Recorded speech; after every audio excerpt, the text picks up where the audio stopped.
Erica or sorry. Friday to Michigan. Thursday night. Okay.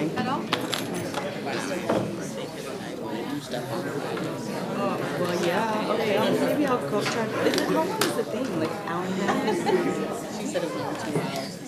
Is there a big agenda item or something? As soon as you're set, Many people that are here are happy with the I think that would explain probably half of the crowd. Okay. Thank you. I'd imagine that normally school board meetings are probably heavily attended.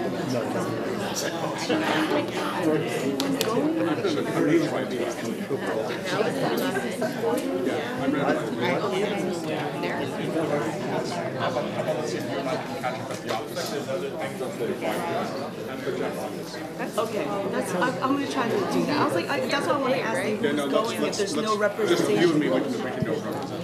Okay, because it'll be quick. It'll just be a. Okay. Carrie, Paul and I will be at I'll just send it to the agenda. Okay, 4:45. I'll send Hannah too. All right, we are reconvening to regular session at 7:01 p.m. Roll call, please, Ms. Bell. Good evening, everyone. Ms. Alvarado. Here. Ms. Lajano. Here. Ms. Benitez. Ms. Cardoza. Mr. Amacio. Ms. Tejada. Here. Mr. Ochapinti. Here.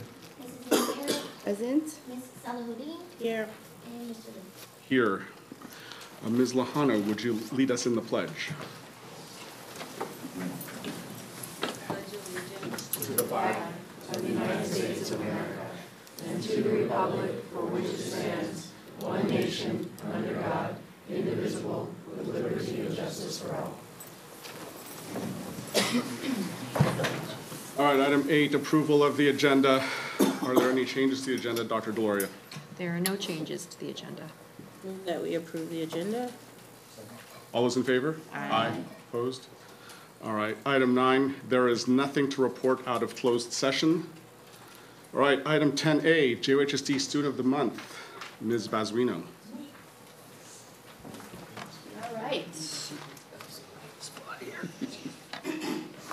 Tonight, we will be recognizing the 2018-19 February Student of the Month. Please join me in welcoming Noor Abuzareh, a senior at Westmore High School. The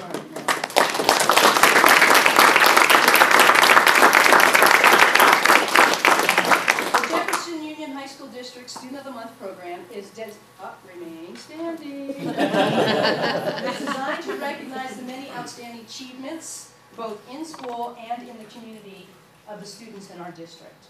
Selected by their teachers and administrators, the Student of the Month exemplifies the degree of academic achievement, leadership, and community consciousness we would like to see in all of our students. Since only five of roughly 4,400 students in our district receive this recognition, being chosen Student of the Month is quite an honor. Here tonight with Noor is her mother, Nada Allen.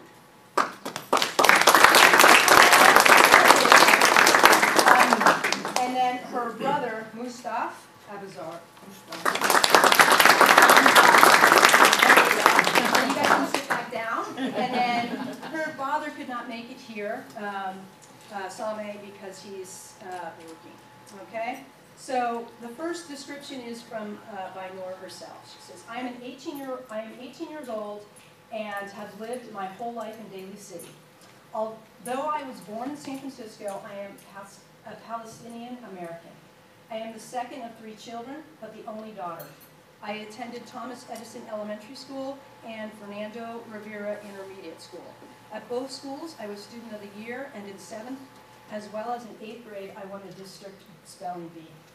At Westmore, I am an active member of student government as well as service commission.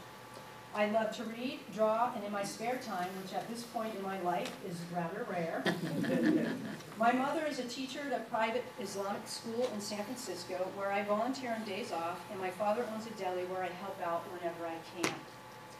In the 9th grade, Noor was invited by the principal of Thomas Edison Elementary to give the keynote speech at their Student of the Year ceremony. During this time at Westmore, she earned an A+ in 10 out of her 12 freshman classes, and the other 2 classes she earned an A. In 10th grade, with encouragement of Mr. Simon, Nora joined student government. She also joined the California Scholarship Federation. At the end of her sophomore year, she was hired to work at Michael's craft store. At Michael's, during the summer, Nora assisted a colleague in leading the kids' creativity camp. Nora again earned A's and A+ in all her classes. In the 11th grade, Nora was appointed as a Student Body Club's commissioner. She also joined the Service Commission, which is known as the Green Hats, and maintains a member of California Scholarship Federation. She began working on creating a Westmore Club's Rules and Procedure Handbook. Nora continued to work at Michael's throughout the school year, while also juggling 3 AP classes.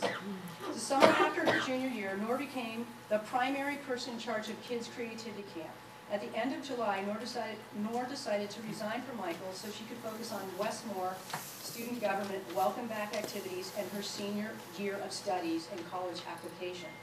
Nora was informed that she had been selected as Employee of the Month at Michael's, even though she had already resigned. As a senior, Nora is in her 3rd year as a member of the student government and was appointed as a squad assistant for Service Commission. She also is now the co-president of CSF. She is taking 4 AP classes, along with her 4th year of Spanish, and her current GPA is a 4.392. Somehow, while juggling her studies and school activities, I'm exhausted just reading it. Nora found time to introduce a peacemaker program she learned at Thomas Edison to older students at her mother's school. Nora states that her future plans, she wants to attend a university, although she is not sure which one yet. She hopes to be accepted into USF, where she plans to study biology with the hopes of becoming a medical researcher because she wants to find cures for some genetic disorders. Nora, I say congratulations to you, and thank you for representing our district the way you do.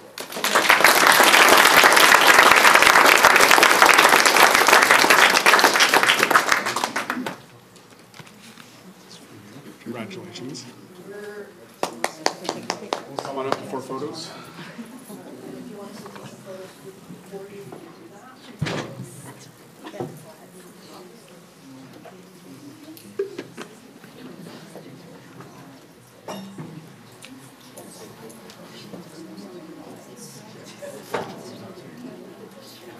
It's okay. Thank you, Jessica.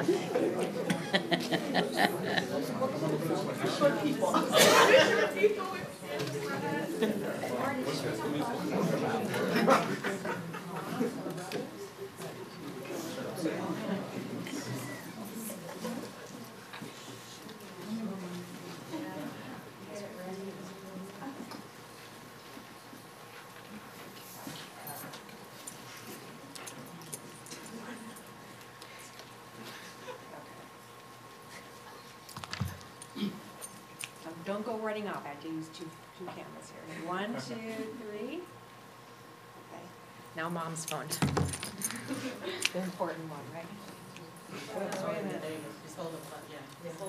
There you go. I know how to do this. 1, 2, 3. Wow. Congratulations.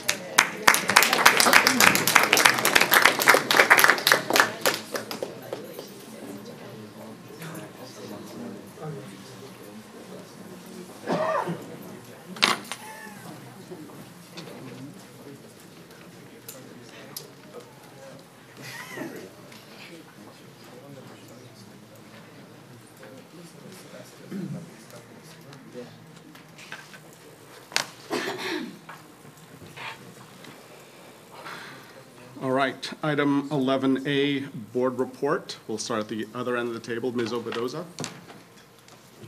So a few weeks ago, Westmore had our annual winter ball. It was really, really beautiful, the venue, and a lot of students came and had fun. So it was a great event. And also, since the winter sports are ending, we had a lot of senior nights recently. So the girls basketball and boys basketball had their senior nights last Friday. And also our theater kids are working hard to practice and rehearse their spring musical, which is Aladdin. And it's showing on March 2, 3, and I forgot about the other dates, but yeah, that's it.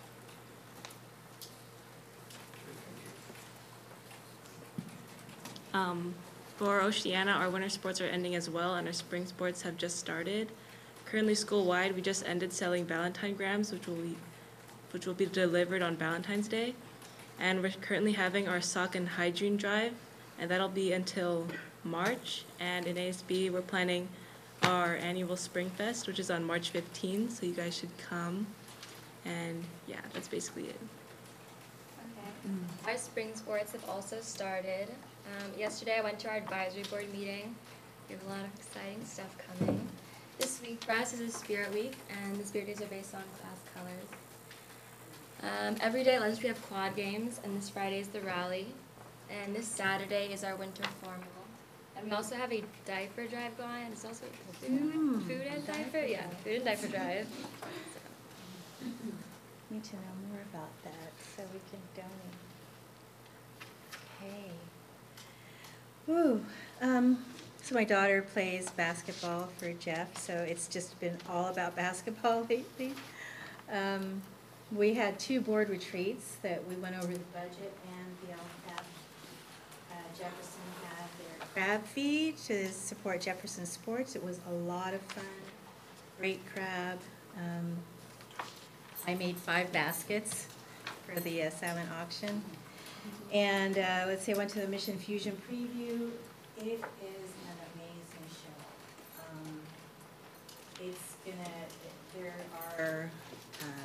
It's gonna be this Thursday, Friday, and Saturday, I think. If you haven't gotten tickets, if you've never been there, you gotta see it, because these kids work really hard. It's really bright, colorful, energetic, and thought-provoking. And then Saturday was I worked at the food pantry at Jeff.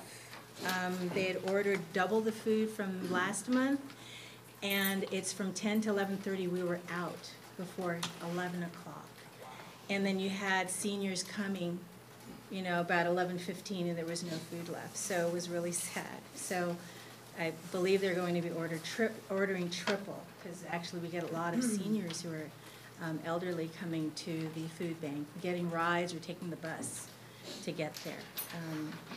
And then there was the robotics tournament at Jeff. It was full of activity. I mean, I'd never seen so many kids so excited about tech, actually. And one of my favorite things this week was going to the Student Advisory Council last night, where we've got student trustees and our members of our Student Advisory Council working really hard. They have a student survey that they got, a third of all the students? More than a third. Half to complete this survey, which is actually better than we've been able to do. Way better. And they've got plans in place, and they run the whole meeting. We just sit back, pop in a few little suggestions, but we really just want to hear from them, and because the students know best. So that's what I do.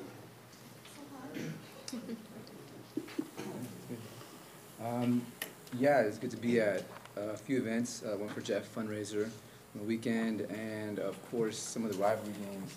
They're all over in every district. I feel like this time of year kind of is the end of winter sports and the beginning of a lot of things. So excited that this semester's gotten off to a strong start. Here and seeing it with other districts as well, and all the work that our students and staff are doing. So excited. My activities are not as extensive as Ms. Tejada's or Nick's over here, but I want to wish everyone a happy Chinese New Year, so I'm dressed up. And also looking forward to Mission Fusion this weekend, so that's all I got. I did a lot. I won't go into it. There is the San Mateo County School Boards Association. Our next dinner meeting is February 11th, so I'm hoping that some or most of you can come. And this one is at the county office, and it's on how to talk about school rankings with data-driven parents, which is sort of an issue with us. So I'm hoping it'll be a good meeting. And we did turn in our application for the Kent Award, so thank you very much for getting that in. I'm excited for that. I think I'll just hit on two quick highlights. One was the same day of the Jefferson crab feed was having the opportunity with my son Hank to go see two of the Parkland, Florida survivors speak at Burlingame High School, Ryan Deach and David Hogg, and it was really pretty amazing to be able to hear their perspectives, and Hank getting some one-on-one time with each of them to actually ask them a couple of very good questions and getting about 5 to 10 minutes with each one, which I think was really encouraging for him. The other thing was the CSBA Equity Network that Ms. Aludine and I attended this past weekend, Friday and Saturday, up in Sacramento. Friday was very notable because we had a chance to visit a local elementary school and actually see what equitable teaching actually looks like. And it was really pretty amazing, especially since this was a school with greater than 95% students of color and low income, and to see the level of student engagement at all grades we were in first grade classrooms, third grade, fourth grade, and sixth grade classrooms, and to see both the sequencing of curriculum. We were in back-to-back first grade classrooms, and they were doing the exact same thing with two different instructional techniques, and that was pretty cool to see. And then to be able to see the way the teachers kept the students engaged and to see them actually learning was fantastic. And for the vice principal to then tell us that we wouldn't know it by looking at the class, that some of those students, while are totally engaged in the classroom, have difficulty out in the playground, because that's where the issues at home come out. So it was really remarkable to see that level of teaching. And then to be able to hear a couple of very great speakers on Saturday, including one from your district, Nick, from the Office of Equity, and specifically focused on African American male achievement. So it was really some really good stuff this past weekend. Dr. Gloria? So, we talked about all of my things again, but I'm going to talk again. So I'm going to Mission Fusion on Thursday. Canada Bell and I have front row seats. So I got to do a lot of sewing for the costumes. That was a lot of fun. I participated in our monthly meeting with Jefferson Council PTA. So while Student Advisory was doing their work, I was over in the PTA. And I think the highlight of this meeting was the efforts that PTA is putting into raising more money so they can give our students more money in scholarships. So that's always, college is expensive, that was good to hear. I went to Crab Fest and had a blast. I was up 2 hours past my bedtime. My bedtime's 8 o'clock. So, and I called my husband to say, guess what, honey? I won a Giants jacket. He was not happy. I have a Dodger-loving family, so. And we did submit a Kent Award for the Grizzlies going green at Jeff. But every school, the principals worked it out. We have a timeline because you can only do one application per year per district. So there are so many great things happening at all of our schools that we've got schools queued up for 4 or 5 years of applications that we can submit. So thank you. Great. And there's also the Golden Bell. So. Yeah, and that's not due till June. Right. So okay, we'll do that. Fantastic. All right. Item 11C. ASB student presentation, Terra Nova High School.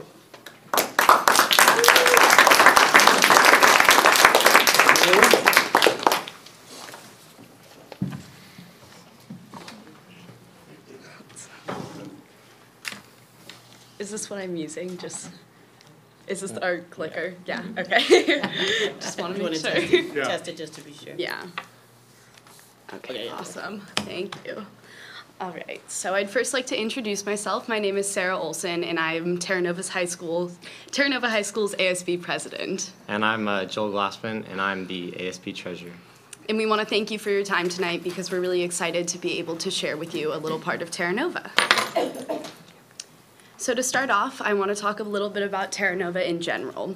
Terra Nova aims to foster an environment that encourages the development and growth of lifelong learners who possess a strong sense of self, a commitment to their community, and a dedication to positive change. And with that comes our leadership vision of striving to create a unified and engaged student culture by encouraging participation, promoting effective communication, and building school pride. This goal guides much of the work that we do and gives us an intention with every project that we take on, every group that we work with, or change that we implement. So what sets Terra Nova apart? Terra Nova offers a unique environment that encourages the development of students by providing a platform to pursue a multitude of passions. From dedicated students to incredible athletes to creative artists, Terra Nova cultivates a wide variety of talented individuals. In addition, Terra Nova takes pride in its traditions and strives to build upon our roots.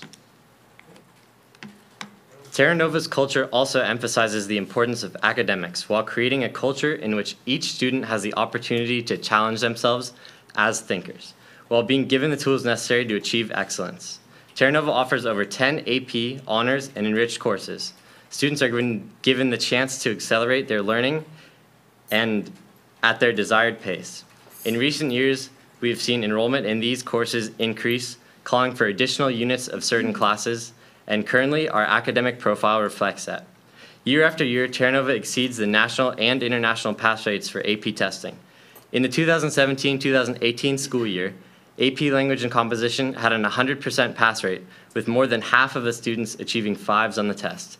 Additionally, Terra Nova scored the highest in the district on both the PSAT and SAT scores this past October. Our engaged and ready-to-learn culture is not only evident in our test scores, but in our student population in general, with 72% of the entire student body earning either principal's list or honor roll standings. These numbers speak not only to our students' hard work in the classroom, but to our teachers who have shown dedication to our education in the classroom and beyond.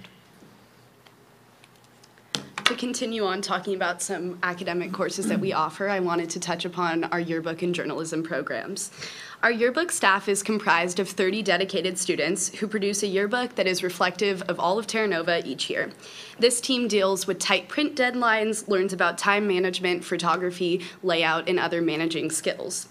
In addition to our yearbook, Terra Nova is proud to be home to JUHSD's only school newspaper, the Terra Nova Times. The Terra Nova Times produces 14 issues a year and is completely student-run by a staff of 37 student writers and editors. And in each issue, we headline important school news, sports, national, international news, while also including our per-issue center spread, features, and trends. It's no secret that high school can be a little bit tough some days, and Terra Nova students are incredibly lucky to have our peer helping program as a resource to reach out to. Our peer helping program is comprised of 27 upperclassmen, so both juniors and seniors, that provide services for all grades. This includes one-on-one peer counseling, conflict mediation, as well as education and mental health support. By having these students here, it provides an outlet for students to reach out to, whether they're having a hard day, need someone to talk to, or there's more serious issues going on either at home or in the classroom. And by having that peer connection for a lot of students, it's their only source of help that they can really get at school. So without them, our Tiger culture would definitely not be the same. So another huge part of our Tiger culture is our successful student athletes. 51% of our student population puts in their time and effort to provide a culture of hard work, camaraderie, and winning. Some of our most notable athletic successes are our football team, who made it to CCS, our volleyball team, who won their division and qualified for CCS, our girls water polo team, who took second in league. In addition to our outstanding team performances, Terra Nova has been represented at the California State Championship cross-country race 2 years running by Elias Sanchez, with an 105th place in 2017 and a 57th place finish in 2018.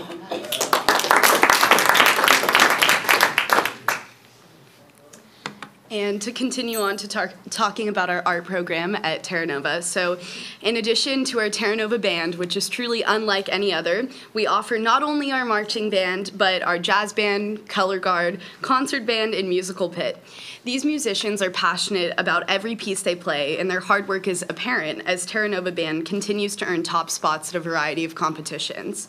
In addition to our band, Terra Nova's drama department continues to provide theatrical entertainment for the school and surrounding community alike. In this past fall, Terra Nova did a rendition of Fahrenheit 451, commenting on society's increasing reliance on technology. And this spring, the drama department will be presenting Heathers the Musical, so that'll be coming soon. Long time. In addition, our cheer program grew substantially this fall and brought plenty of spirit to all of our rallies, games, and other school events. In addition to our cheer team, we also offer a completely student-run dance team. This group of 12 girls and boys perform and choreograph their original choreography and perform at rallies and games, and they bring excitement wherever they go and definitely bring a new element to each of these events. So on top of athletics and arts, there's something for everybody at Terra Nova, and that's our clubs. We have Women's Advocacy Club, Students in Action, Poetry Club, Clash of Clans Club, and many more. Clubs at Terra Nova have become a little more formal this year with the addition of some requirements for clubs to run. Clubs must make a club constitution and are required to perform a certain number of community service hours each semester. One specific club we'd like to highlight tonight is TNN, or Terra Nova News. Not only does Terra Nova do morning announcements over the loudspeaker anymore, but now we have our very own news network. Hardworking students learn about broadcasting, journalistic work, film, lighting, sounds, and overall production, whilst keeping their school informed on everything they need to know at school and in the community. Another new program Terra Nova implemented this year is Link Crew. Link Crew is a program dedicating to making the transition to high school smooth and aiding freshmen in assimilating into the TN population. Our upperclassmen Link Crew leaders began their work on the day of freshman orientation. Each Link leader received a group of up to 10 freshmen who they led in a variety of activities and discussions to galvanize bond formation between the students and their new classmates as well as their Link leaders. These Link leaders then continued meeting with the students every other week, doing check-ins and acting as a source for information or an outlet for that needed support. By beginning the integral work of establishing a sense of community and welcomeness early on, the Link leaders are already sparking incredible change. For example, our freshmen have been far more engaged with our leadership activities this year, and we would like to attribute that largely to the fact that the first day they stepped foot on this campus, there was someone there that was already bringing them in that wasn't necessarily just a classmate, but who was an upperclassman, because that really changes the ability to connect across those grade lines. Another thing that we brought this year, leadership worked with the Link Crew leaders and created a system that's designed to recognize students and staff for good deeds around campus. And we called it U Day, or Today is Your Day.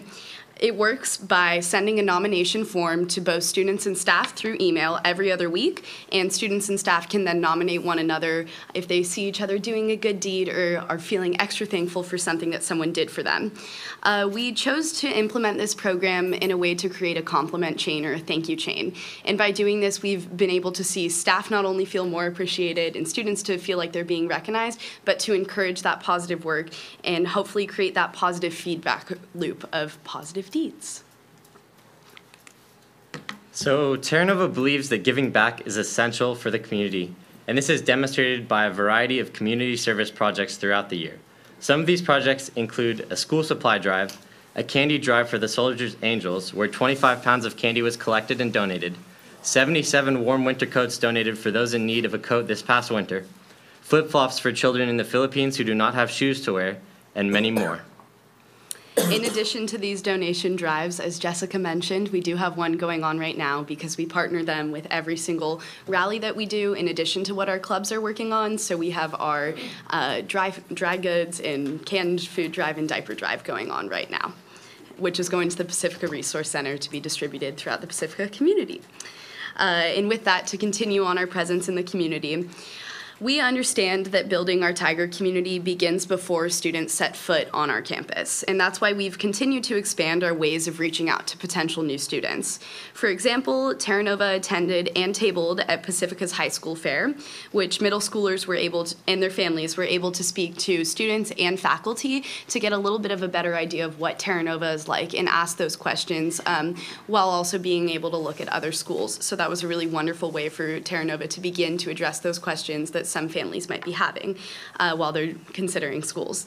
Moreover, we have continued to expand our Tiger Ambassador program, where students lead middle schoolers through a guided tour of Terra Nova during our day, so they walk into a variety of classrooms. They get to see PE classes, math classes, language classes, to really give them a taste of what a day in the life is like at Terra Nova.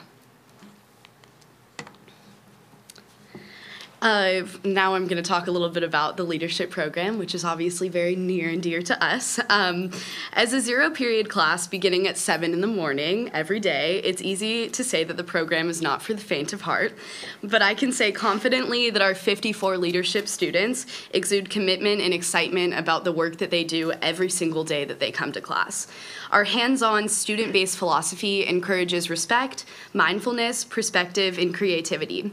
Additionally, the class equips students with the skills to be a strong leader, team member, and a proficient communicator. The leadership class has actually begun working with Circle Up, which is a formal leadership training program where we can learn some more skills and hopefully apply them to not only our school community, but our broader community. Terra Nova Leadership also organizes, coordinates, and executes a multitude of events, including 5 rallies, which is the most in the district. We also have dances, Special Olympics, blood drives, and many other events. On top of all these, there's a new activities director at Terra Nova, which has allowed for more growth in the program as a whole.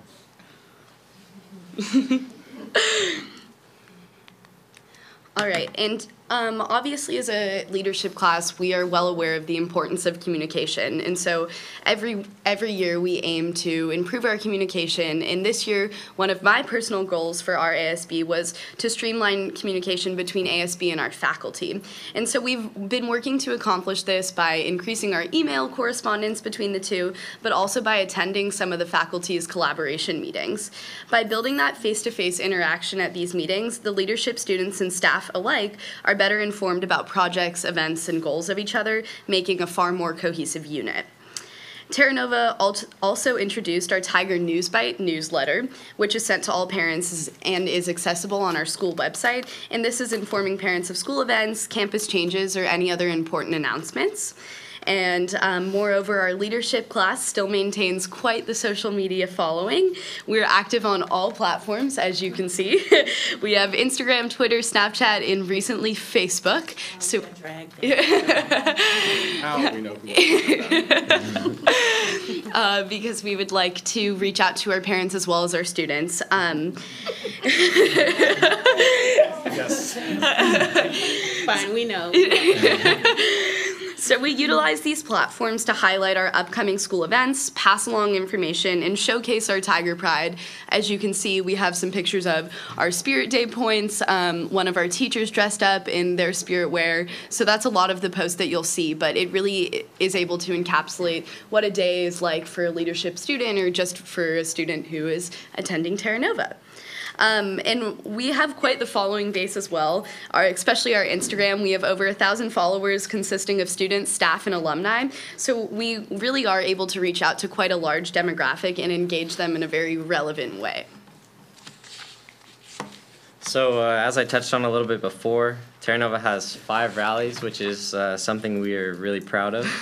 And these rallies are to promote school spirit and showcase student talents.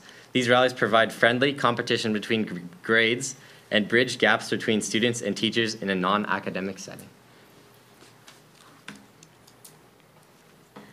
So Joel and I have used the term quite frequently throughout our presentation of tiger culture or school climate. And what we mean by that is generally referring to the beliefs and perceptions, relationships and attitudes in our written and unwritten rules that shape and influence every aspect of how the school functions. But the term also encompasses a lot more, as it addresses the concrete issues such as the physical and emotional safety of students, orderliness in the classroom and public spaces, or the degree to which a school embraces and celebrates diversity.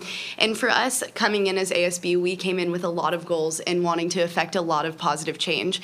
So we aim to reach out to every single person at our school, whether that be staff or student, and create that sense of community, because that's where we felt the most power would come from, because when we are united and we feel that we have something in common, which we all do, that's when our true power really comes through.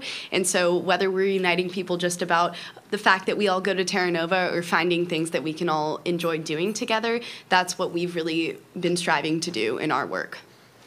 And one of the main things that we tried to start up to create unity at our school is increasing student turnout and spirit at sporting events.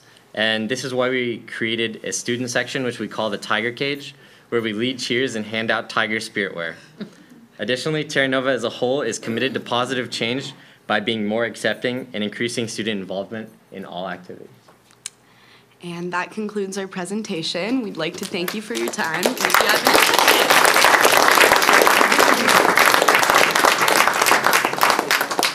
Comments and questions from board members? Thank you for the presentation. I'm at school every day, so I kind of see these things. When you see it like all in one presentation, it shows what we have to offer as a school, and it's a lot. And thank you for the social media updates. I like that because then it shows like when seniors are winning. Yeah, so your hard work. Thank you.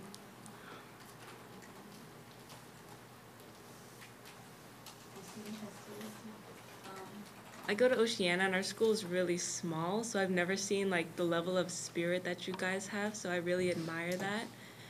And I really like how you guys have the link crew, because it's really hard to transition into high school, and since my school is really different from other schools, I think it'd be useful to bring back and help like the freshmen out in picking classes or what they should do for next year's. So yeah, I think that's great.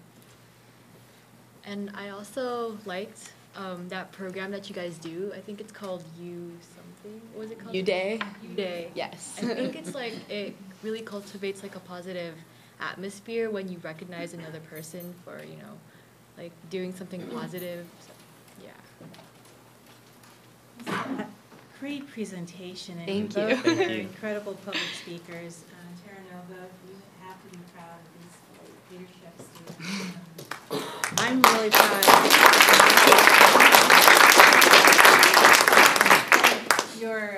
your slideshow is awesome. I think the word that sticks out for me is positivity, because this is, I mean, just how your energy irradiates that, and that you know everything. You're not just reading, you know, the slideshow. You know it, you feel it, and so I really appreciate that. And that when you say you really are trying to affect positive change, I know you are, because everything you're doing is so innovative. And I have to know, what is Clash of Clans? Do you want to take this one? I think we should maybe give this to Andy Lee. I can't speak to that. His son is quite fond of it. It's a game on your phone. Okay. So, yeah. So I'm old, so I don't know this. But yeah, so I just say, boy, I mean, you just continue to have your presence in the community, because you're effecting change and you're uplifting the people around you. And just starting with the freshmen, it makes a huge difference. And I think that's a great program to have, Link Crew. Thank you so much. Yeah, great presentation. There's a lot of pride to Terra Nova. I used to sub there a bit, and I used to always feel like there's a lot of investment, like 51% of, that's over half the student body is involved in athletics. That's like a goal, I think, in terms of like even just understanding the mental and physical balance of learning things.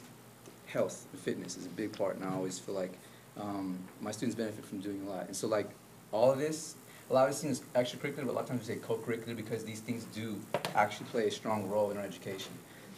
Even at Raleigh, school spirit is that like third component to that. I feel like you need that, and evidenced by even the presence in the room. There's a lot of pride in Terra Nova. And so I just want to acknowledge that.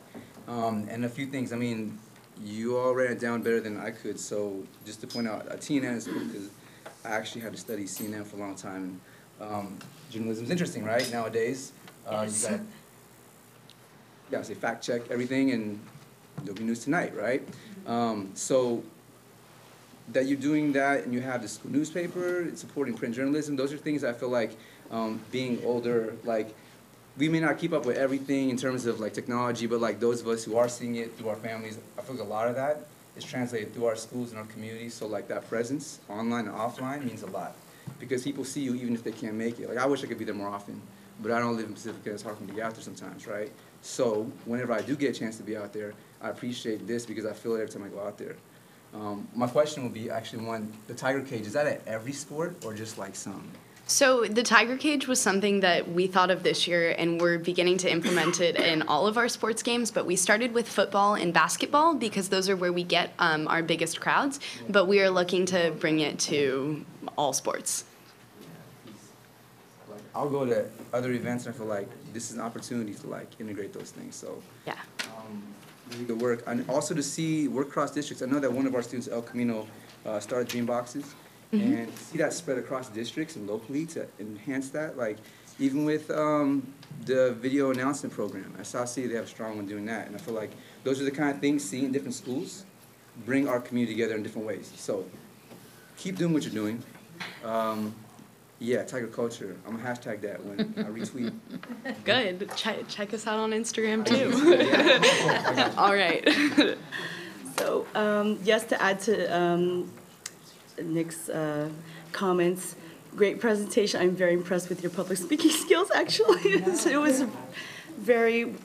very well thought out, and the presentation was great. I had the honor of being interviewed by Terra Nova Times a couple months ago, so thank you for that. It was great, kind of doing the interview with one of your classmates, and I really definitely appreciate the peer helping group that you guys are doing and really being inclusive with all the students in the school.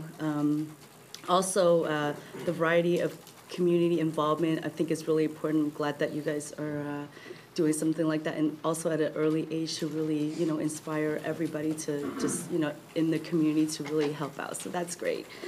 And I'm also impressed that you guys get to class at 7 a.m. in the morning, because I remember when I was in high school, it was very hard.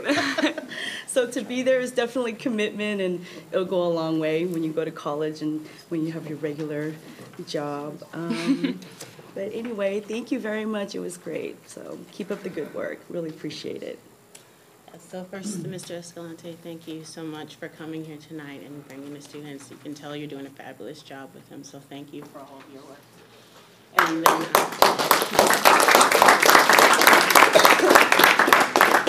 And then, to all the students that presented and didn't present, just thank you for coming out. I know it's a school night, so thanks for coming and sharing with us your experiences. That you do have a student trustee, Jessica, and they're making some really some suggestions on things that they feel need to be moving. So I hope that you guys are collaborating, because I would love to make sure that we have your input, especially since it seems like you're so connected into the school in every aspect. Hearing your feedback on what you would feel would be beneficial for students moving forward would be fantastic. The variety of the programs, some that are new and some that are rehashed, because, like the LinkedIn seems to me like when my son was there, he went through the buddy program, and he wouldn't have survived Terra Nova as being a special education student without the buddy program, and he instantly had friends when he started school, and he was very happy about that. He's like, he didn't eat alone. And so having that brought back and having those connections made, I think is fantastic. So thank you so much for your work there. And also, my daughter has told me that Facebook is for old people, and I know that. So thank you for reaching out to the older folks and putting the Facebook page, because I have yet to figure out Snapchat. I tried, and I can't get it.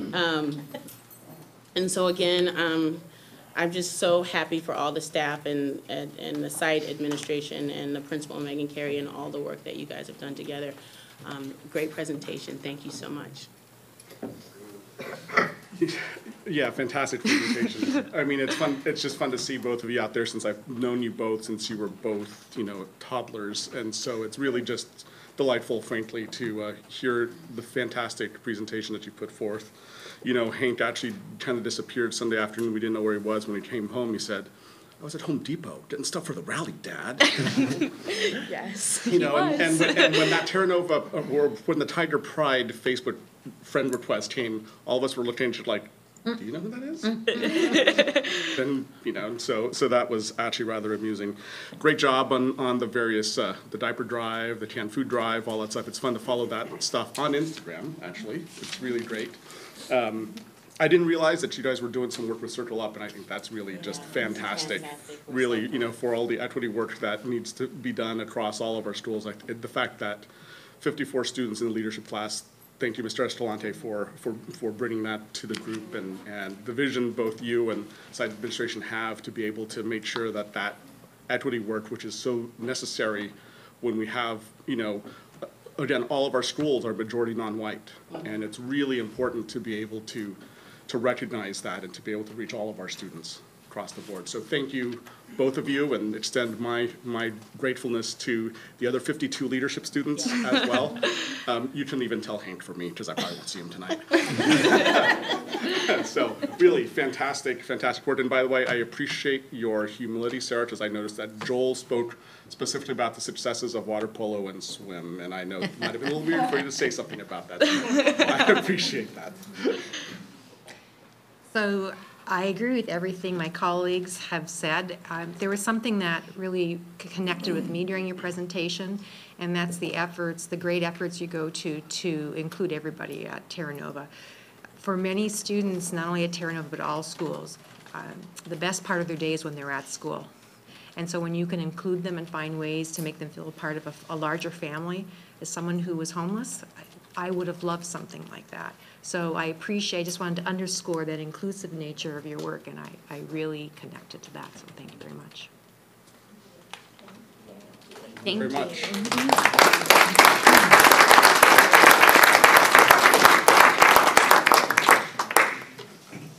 Okay, item 12, consent agenda. Move that we approve consent. Second? All those in favor? Aye. Opposed? All right, item 13, public comment. Ms. Tejada, do we have any blue cards this evening? Yes, we do. Okay. All right, so just as a reminder to those of you who will be coming forward to speak, the board will not be able to respond to the comments, but know that you will be heard. You will have 3 minutes per person. Ms. Tejada will be timing, and we'll let you know when your time is running short, with about a minute or so, and then 30 seconds. So just as a reminder, the board won't be able to respond, but we will be listening carefully. So thank you. Ms. Tejada? Marlita Pera? Were you first last time? Yes. Oh. Okay. Hi again. It's like a weekly thing we're having. You know, last week, I think, thank you for your time, by the way. We spoke a lot about Coach Adams and his character. So I don't feel like that's really what's going to happen tonight so much. I think you guys are aware of that, and you heard a lot from everybody about that. So I think the frustrating part at this point is, you know, in the headlines in the paper is, you know, Coach Adams released, fired, and then no explanation. And so being here tonight, you know, I think we're looking for answers. There was a long letter that was written by Ryan Fabiani that was sent asking if we could get on the agenda tonight. And apparently we were turned down for that. And that means we get a talk and we don't get any response. We don't get answers. You know, we have kids sitting in here, we have parents sitting in here that are just, you know, if Coach Adams is a bad person, if he's not doing his job properly, if he is not a capable person, why is he keeping his job at Terra Nova as a PE teacher? What is the problem? Why is he being released as the coach of Terra Nova when he has a stellar reputation in the community with referees, with other coaches? I don't know if you guys are aware, but he's been called and contacted by at least 4 to 5 different schools, from college level to private schools. You know, levels above Terra Nova offered coaching positions. That's the level of a coach that he is. You have kids here that are waiting for their coach to start coaching them this year for football. The kids that gave this presentation, that was actually perfect for us because it says 51% of the kids at Terra Nova are involved in sports. We want that. We want our kids to stay out of trouble. We want them to have mentors. Coach Adams isn't just a coach. To a lot of these kids, he's a dad. 1 minute. Some of these boys, they don't have that. He is that guy in their life. I know that for a fact. He doesn't have his own kids. I've seen him well up with tears, talking about how much he loves these kids.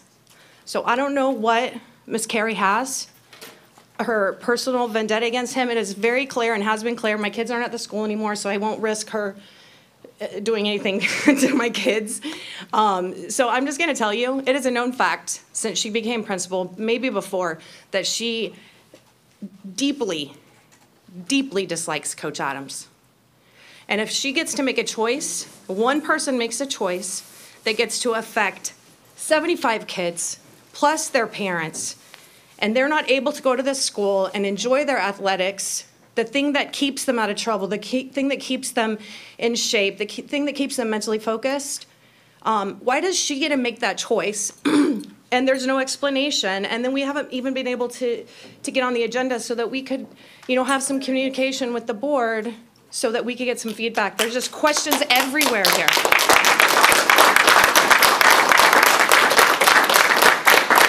Thank you. Karen Wrigley?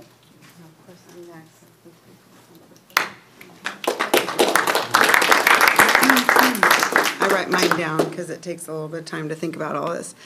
Hello, my name's Karen Gonzalez-Riggling, a resident of Pacifica, Terra Nova alumni, and I'm speaking for the second time to express my concern with Ms. Carey's decision to remove Coach Adams from head coach position. My experience with Coach Adams was through my sons, who played on his football team, and I volunteered as the program coordinator for 3 years. If Ms. Carey truly cares and supports her student athletes at Terra Nova, why would she remove a longstanding head coach with no plan in place, no transition in place, no clue as to what it's required of running a successful football program? The district and the board refused to investigate as to why Ms. Carey acted so harshly by forcing Coach Adams out of his current position. As you can see here tonight and last week's attendance, Coach's support is a direct result of his ability to have built solid relationships, not only with his student athletes, parents, fans, assistant coaches, CCS, PAL, referees, and many volunteers for the past several years.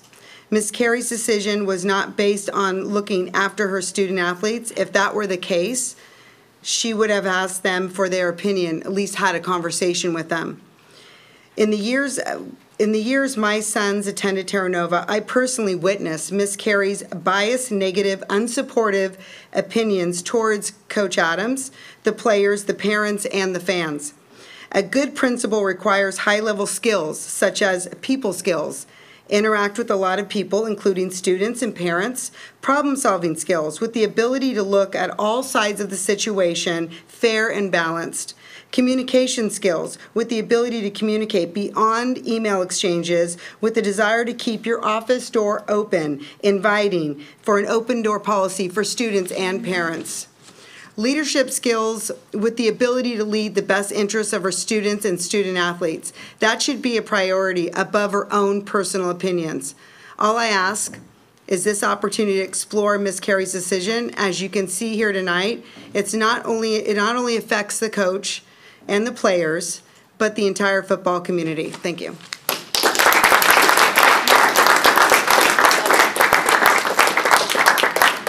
Ryan Gordon?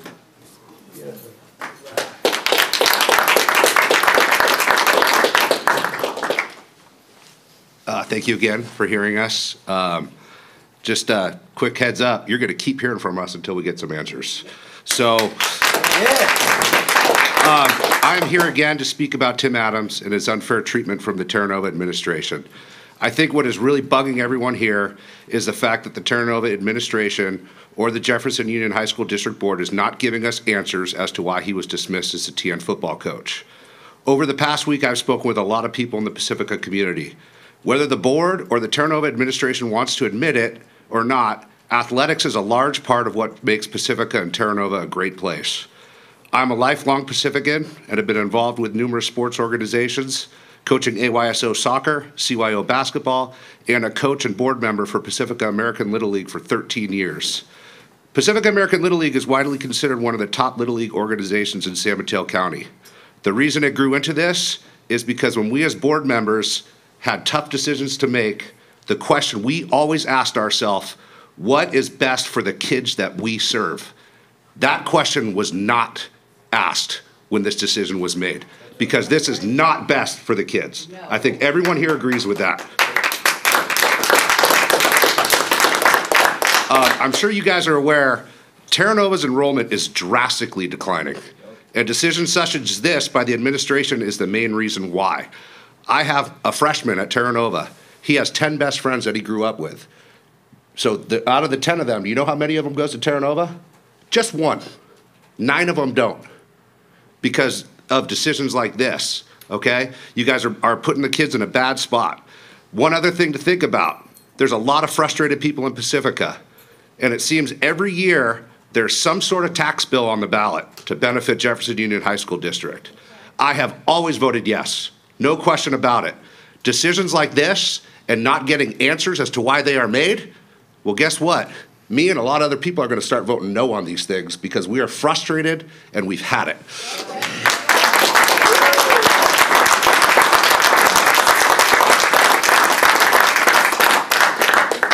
Carvalho?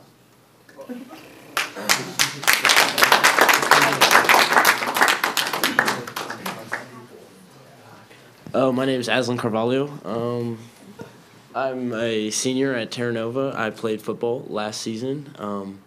And I'd like to start off as saying as Sarah and Joel mentioned earlier, Terra Nova spirit is vital to the well-being of our high school. And Coach Adams is a large embodiment of this spirit. When a lot of us think of Tiger Pride, we think of Coach Adams and his, he is always putting the football team before himself. After football games, when we would arrive we'd go play somewhere really far, and we'd get to school at around 11 o'clock at night. We would always see him walking into the film room to study some film before he left.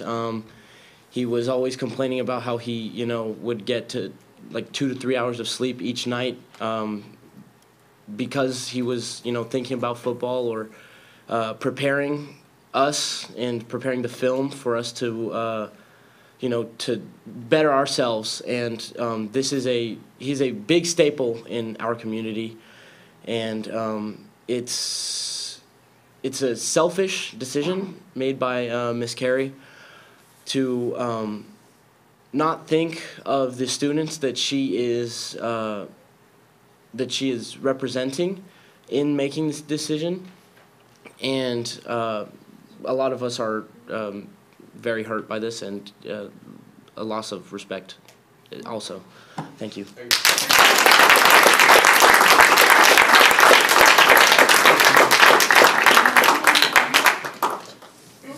Noemi?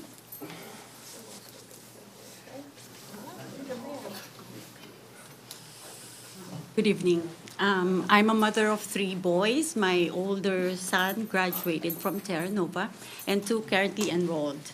My husband and I would always say that let the teachers be teachers. Let us be the parents. That's always the deal. So we are just silent observers. But then I do not really know much of Coach Adams personally, but I know my children. I know them. So I see them come home very disciplined. I see them grow.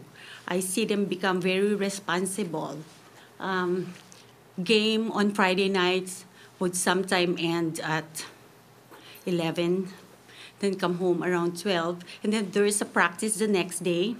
I'm telling you, it's not even hard to wake them up. It's them who's telling us, hey, Mom, drive us, because we have to be at the practice. So basically what I'm trying to, and the reason why I'm talking, and the reason why I was telling you that we always say teacher would be teacher, and then we are parents, is because of the fact that when Miss Carey take Coach Adams out of the coaching or football team, my son actually asked me. And so I want to be objective. I want to know why. So I want you guys to at least make us understand. Make us understand why he is still a teacher and no longer a coach. You said the decision was made for the good of the students. Then, what is it good about it? Make us understand and make me understand on how to explain to my child why he was taken out of the football team. He is a very good influence to my children, so I want to know why. What should I tell them? That, hey, I'm sorry they have to take him out because of this and that. So, yeah, I guess the reason why I'm speaking tonight is for you to make me understand and for you to help me explain it to my child objectively why Coach Adam is no longer their coach. Thank you.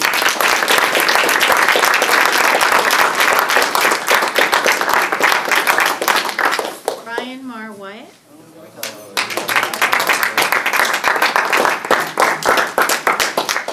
Hello. Name to a face. I'm the one sending you guys emails. I'm sure it's been ruining your guys' last 2 weekends, unfortunately. And my apologies. Obviously, there's a lot of concern. Andy, you and I go way back since our boys were very little. And I've been involved in Terra Nova sports and in Pacifica sports for a lot of years here. Rosie, you just told us the students know what's right. Tell me how many students we got to march in here to tell you guys are making a bad decision by not getting involved and not getting down to the bottom of this and finding out what's going on and why we're losing a guy that brings so much to the table for our community. Why you guys are so willing to let him go and undermine Terra Nova sports. Two of our best students sit here and bragging about how great Terra Nova is. That's going to go away. When football goes away, the money goes away. The fundraising goes away. We've already been told you have somebody coming in here going to take over in the interim. He doesn't even know what he's doing. I'm not going to name names. No one was there to even open up the weight gym so the guys can continue on with their program. These guys are the most responsible bunch of students you'll ever meet in your life because that's demanded of that program. There's no slackers at Terra Nova when it comes to football. The slacking's in an administration that lets that go. The students know what's right.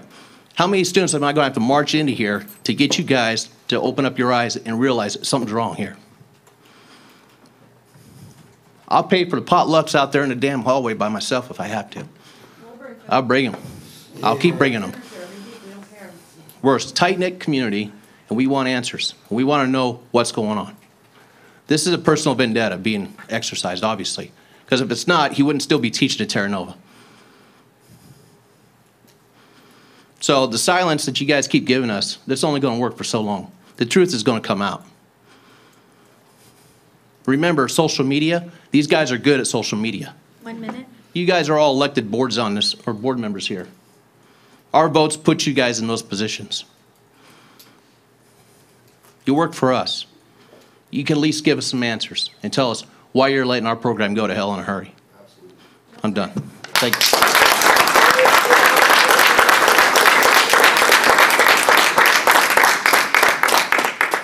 Dimitri Fabiani.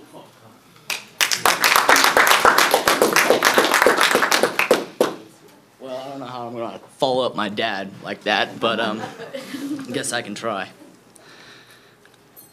My name is Dimitri Fabiani White. I'm that dude's son, and yes, I'm back. I'm here to voice my opinion on the Tim Adams termination as head coach. This whole situation is a train wreck. It is sad that we have to fight a system that is supposed to do us students justice.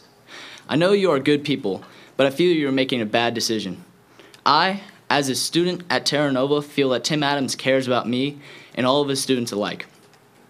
It is a shame that I can't say the same about my own principal. I have much love for my school and the many great people that work there. But I believe that Megan Carey is using my school as a stepping stone in her career. Not one time have I ever gotten a good game or a better luck next time from my principal. Never. I don't like calling people out. Disrespecting anyone is no way my intention here. But enough is enough. I've come to realize our students make Terra Nova great. And if we have a staff that backed us and not blockade us from our goals of prosperity, Terra Nova can offer the best high school experience a school can offer. We must build up athletics and academics, not cripple them. You should not be targeted at your school based on the sport you play. Coach stuck up for his players. Firing him takes that away. The real question is, who will be there for us students, athletes now? Are you going to be a part of the problem or be a part of the solution? Thank you for your time. And again, no disrespect intended. Thank you.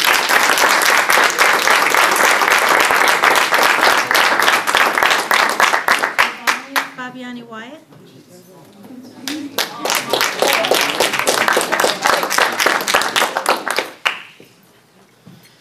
Hey, my name is Giovanni Fabiani Wyatt. I didn't really prepare anything like my dad and my brother, but I'm just going to go off the top of the head. As these two have said, Terra Nova is a great school. I love Terra Nova. I went there for football. I've been watching my older brother play, graduated in 2009. I've been wanting to go to football ever since then, or go to Terra Nova ever since then. And all I got to say is I think what's happening with Coach Adams is a terrible, terrible mistake. Coach Adams has been with the program for 12-something years. He was under Coach Gray, who's a great football legend for both Oceana and Terra Nova. And I just don't think that anyone that Megan Carey or anyone at the school, I don't think anyone can find a better replacement for Tim Adams. And I just think there's nothing, everything that's happening is not for the best of the students. And that's it.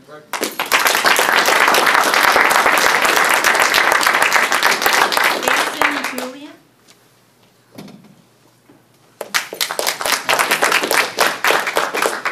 Hi, my name is Jason Julian. I very much appreciate the opportunity to address the board on this issue.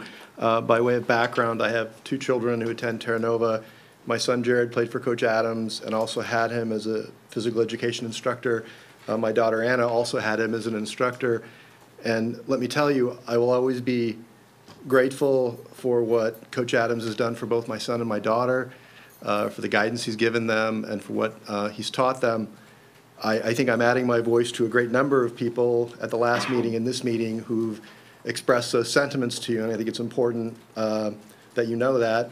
I will try not to be too repetitive because I think the sentiments held are widely held, so I'll try not to repeat what's been said many, many times. I think that Coach Adams has shown, as a coach and a teacher, a dedication and a degree of effort that you rarely find, that you rarely see. The hours that he spends, the preparation that he puts into it are amazing. Football is an endeavor that requires so many moving parts, so much preparation, so many little things that have to be done. I'm certain that the many athletes who've played for him, many of them who are here, could tell you in greater detail than I ever could what that involves and how much they appreciate that and how they'll carry that forward for the rest of their lives. That's how the community feels about Coach Adams. My understanding of what happened is that he was dismissed, and I think what sticks in the craw of many here is that the only message that he was given, the only message that we were given as parents and members of the community was, we've decided to go in another direction, which is one of those phrases that really means absolutely nothing. We're all scratching our heads and thinking, well, I don't know what that means other than we've decided we don't want you here anymore.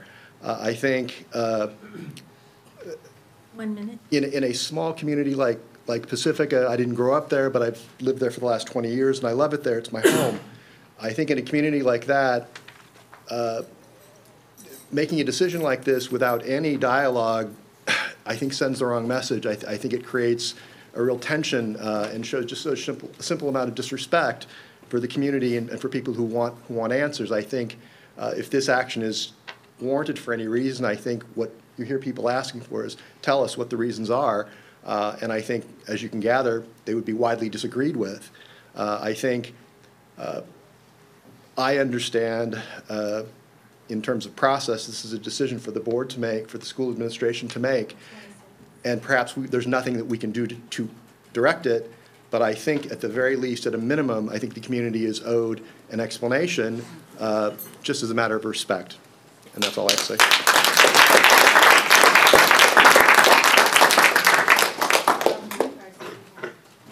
Thank you again for your time. Thank you for sharing your feedback this evening once again. You did? The card out there? I don't have another. Do you want it? You guys got to pay him. You have a. All right, we'll allow it. What's your name? Just tell us your name and then fill out a card afterward. My name is Joel David Martinez. I am the coach for Terra Nova that still haven't gotten paid by the district. I met Coach Adams 3 years ago. My worst fear going back to Terra Nova was that the philosophies that Coach Gray instilled were not going to be there. 3 years ago when I met Coach Adams, he kept that program going, and the 3 years that I've known him, I have not grown to admire anyone other than Coach Gray for the dedication, organization that Coach Adams has put in and day out. Not only to the Terra Nova football program, but its students and community. No one ever tells you the hours you put in as a teacher or coach, but I can tell you that Coach Adams is there 24/7. Because he loves the sport, because he wants to make a difference in his community. As soon as the season is over, we as coaches meet every month. We meet for an hour plus for topics, meetings, students, practices, all the way up until spring practice. We talk about important dates, parents in the community. All that is now put on hold because all the coaches that were under him are in limbo. We do not know what's going to happen. As a teacher, our job, my job, is to teach 21st century skills such as being lifelong learners, mindfulness, communication, and collaboration to our students. And I have to ask myself, why can't the admin of Terra Nova, the district, and Coach Adams be given the opportunity to do the same? If there can be a sit down with representatives, I think a solution can be made. Not everyone gets a chance to do the thing that you love. And I ask everyone to empathize with Coach Adams' situation for all that he has done and the desire to still do. Coach Adams deserves to know why. The players who have dedicated the past few years deserve an answer. The parents who support the program and have raised money deserve an answer. Yes. And his coaching staff, who is now in limbo, deserve an answer. Absolutely. And a lot of us coaches that I brought in too, for the past few years, we've worked for free because of our dedication for Coach Gray and Coach Adams.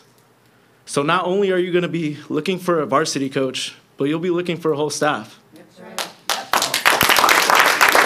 Thank you.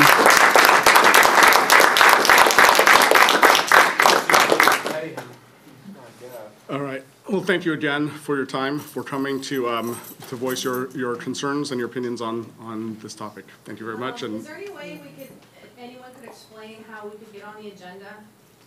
Are we just supposed to do our own discovery, or I mean, can we get some help? We can't talk. We can't discuss this topic because it's not an agendized item. Then, won't we? So we will move on to item 14A. Thank you. All right, do your homework. What's on the agenda? At least pay Dave Martinez, guy who got paid for 3 months. It's kind of ridiculous. Salary.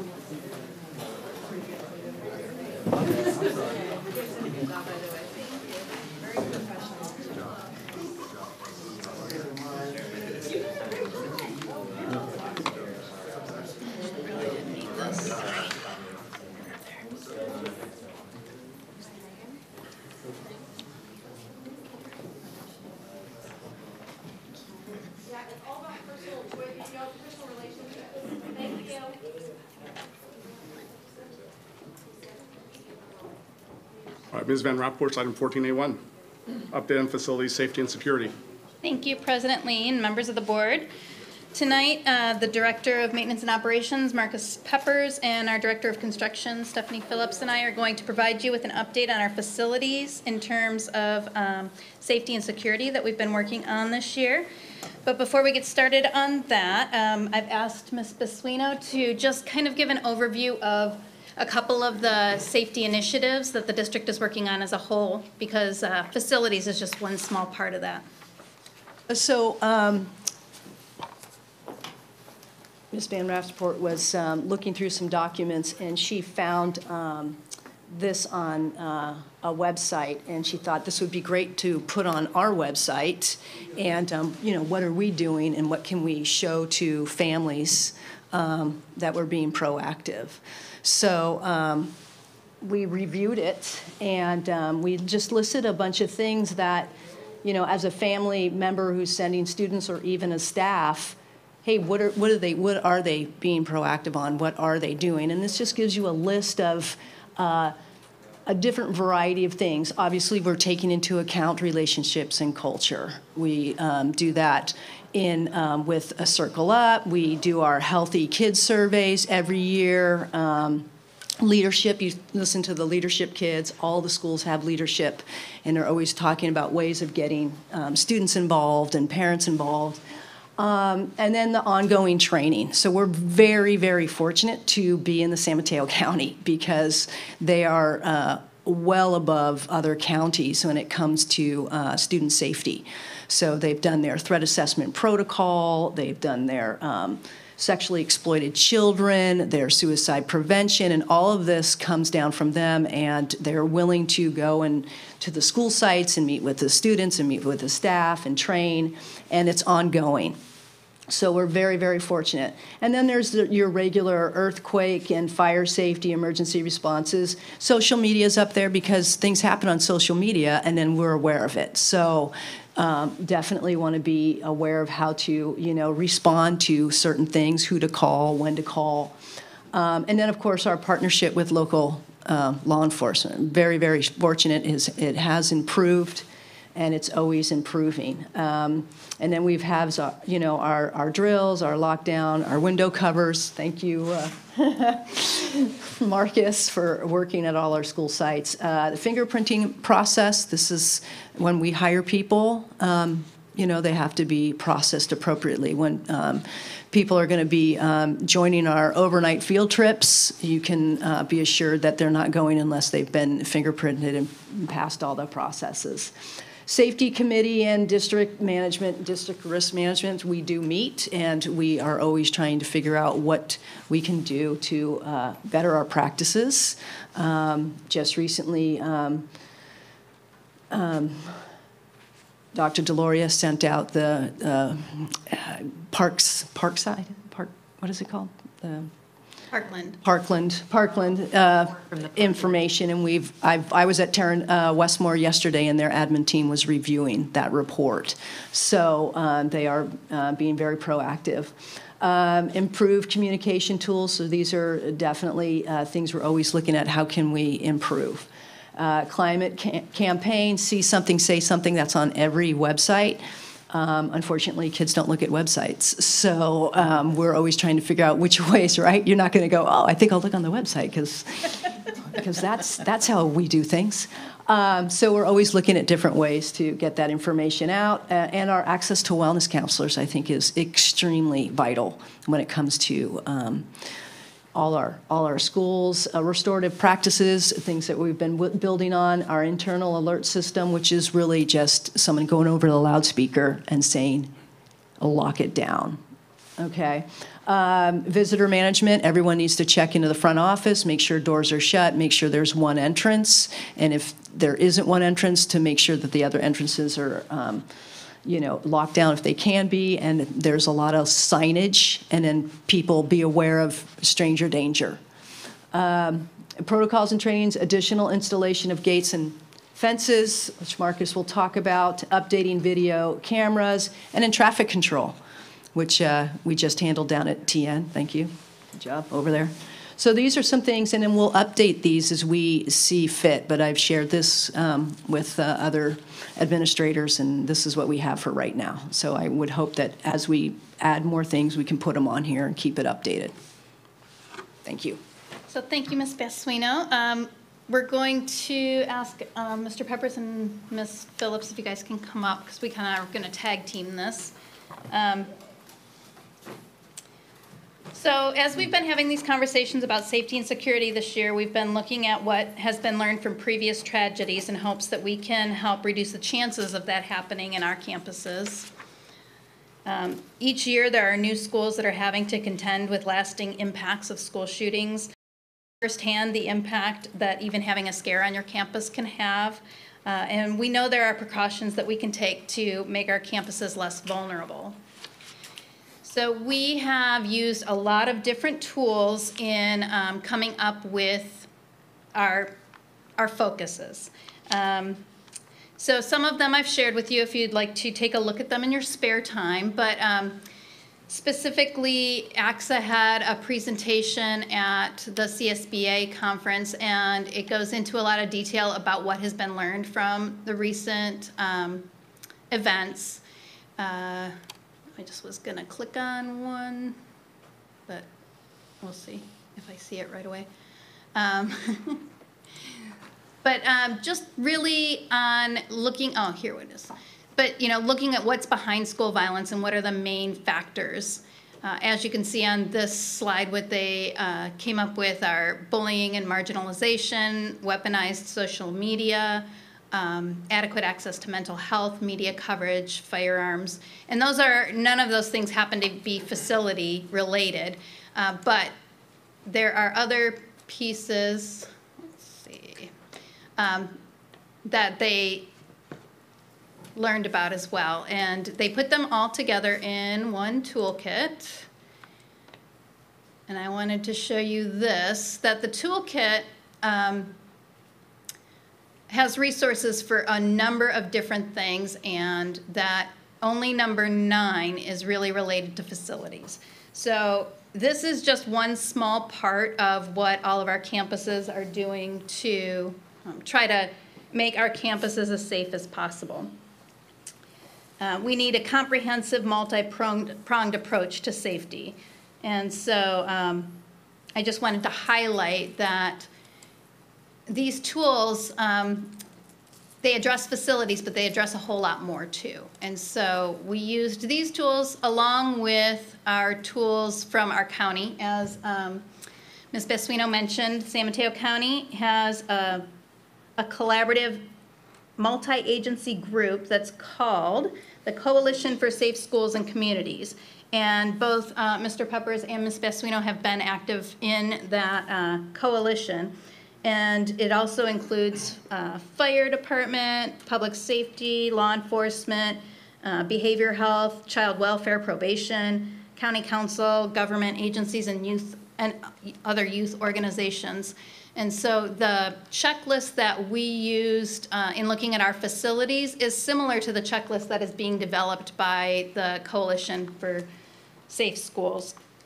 In addition to these tools, to inform our work on improving safety and security, we walked campuses with principals and with other staff to identify these 6 areas of areas to pay attention to in school safety and security. And not just for vulnerability to school shootings, but also on the more day-to-day security needs. So Mr. Peppers is going to talk to you. Oh, also I just wanted to mention that this presentation focuses on our 5 high school campuses, but we have also been reviewing our safety protocols with the student programs at Serramonte Del Rey and looking at the security for the Daly City Youth Health Center, but we don't really highlight that in this presentation. So, window coverings. Okay, so one of the more common ideas for making the school safe was window coverings. The recommendations we found were that ground floor windows have functional locks and unbroken panes, and classrooms with windows have curtains and window shades. So we did site walks. We identified any of our trouble areas. We found at Jefferson there was not much areas. We've kept up with the Williams Act. We yearly update our blinds. The trouble areas were the library and the dance room. We were able to get those replaced recently, and so Jeff is in great shape. Oceana and Terra Nova were our biggest needs. So me and Steph walked the sites, and we've now got the project already out, and we're planning on having them replaced over the ski week break. So Jefferson and Oceana will be clear. Thornton, we just regularly check with the small campus. It's easy to make sure that we're taking care of all the blinds and no windows open. Westmore, the way the school is built, there is not many windows, but with the remodel coming up, we're going to make sure that we address any trouble areas or inside windows that weren't covered will get covered during the remodel. One of the other ones was doors and locks. So our recommendation we found was that doors and locks are in good conditions and that all classroom doors and any door within the campus can be locked from the inside without the use of a key. So we had already started this process, and we're in good shape for classrooms, but we found a few like breakout rooms or office spaces that didn't have locks. So we did site walks at each site to identify these and recently replaced all locks. So now every campus in every room is lockable from the inside without a key. Another area that there's a lot of attention paid in these recommendations is perimeter security. So during school hours, it's recommended that there be just a single point of entry or that each point of entry is monitored so that access to the campus during school hours can be monitored. And that would mean having an adequate number of staff to do that. So at Thornton, they had asked for a buzzer at the gate so that they could leave it closed, and so that's already been installed. We really want to balance the need for having a secure campus with locking people out and not feeling like we have a welcoming campus, and also making sure that students can leave in an emergency. So that was one thing that I was concerned about with Thornton. If we have all of the gates locked, what happens if the kids need to get off campus quickly? And so we have made sure that the rear gate has the what do you call it, crash bar. Yeah, so there's panic bars on the gate, so there are multiple exits that the kids can exit. What they were seeing is like ex-boyfriends, ex-girlfriends coming on campus and going straight to classrooms rather than checking into the office, or kids from other campuses. And that happens at all of our schools, where people will come on the campus without an appropriate purpose for during the school day. And so making sure that they have to check in at the office. Jefferson has good security around the edges of the campus, but the parking lot is not very closely monitored. And so our recommendation is to have a monitor, add an additional campus supervisor so that the parking lot can be monitored during school hours. Perhaps have a booth and a stop sign at the entry to the parking lot, and that way there's somebody touching base with every person who comes on the campus. And so that is what the recommendation is for there. Oceana is much, much more complicated. The way the school is designed right now, people will enter from one of the ends near the parking lots, and they have to walk all the way to the middle of the school before they reach the office. And time after time, we know that they aren't questioned or stopped as they are coming through. So an irate parent can go directly to a classroom. Like I said, boyfriends, girlfriends can come on campus and not be addressed. So our recommendation, and these are preliminary ideas that we would still need to flesh out with all of the stakeholders, but the thing that looks like it would be a best case scenario for this is to move the entrance of the school to this place right here, if you can see where I'm pointing, which is where the office is. Right now, it's like the attendance office, but the office could be restructured to have the main entry point be right here. And we could create more driving paths here, some parking lots here, especially for ADA compliance, and create signage and direct traffic to come into the campus right here. The idea would be to lock this parking lot down during the school day so that anyone who was driving onto campus would come in this parking lot, have perhaps a booth and a stop sign here where a campus supervisor would say, welcome to Oceana, what's your business today? How can I direct you onto campus? And then keep these end doors locked during class time. The other ideas are to, if that doesn't seem to be enough, or if there's a more need, is to put some fencing around between the buildings. But I think if we can at least keep the traffic from just free flowing through this campus without having to go to the office, I think that would be helpful. Some other issues we noticed when we went to Oceana is that it is in need of an update for the ADA compliance just all over the school. And so that's another area besides the perimeter that we'll be looking at Oceana. So TN, we also talked with a few stakeholders, but this would need to be fleshed out more with our, with the campus, the staff at the campus. But this campus, we have two options of trying to make sure that there's one point of entry. We can either put some fencing between the buildings, as all the way around between each building, or we could extend the fencing that's in front of the field along the front of Terra Nova Boulevard. And either way, that would allow us to make sure that people are not entering the campus, back here by the science buildings, by the theater, and other ways.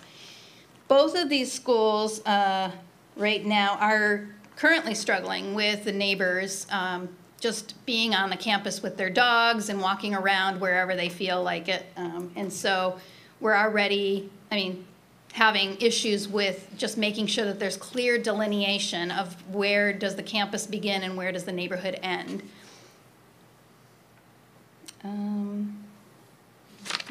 So we're also recommending an additional campus supervisor for this school too, to help with the perimeter security.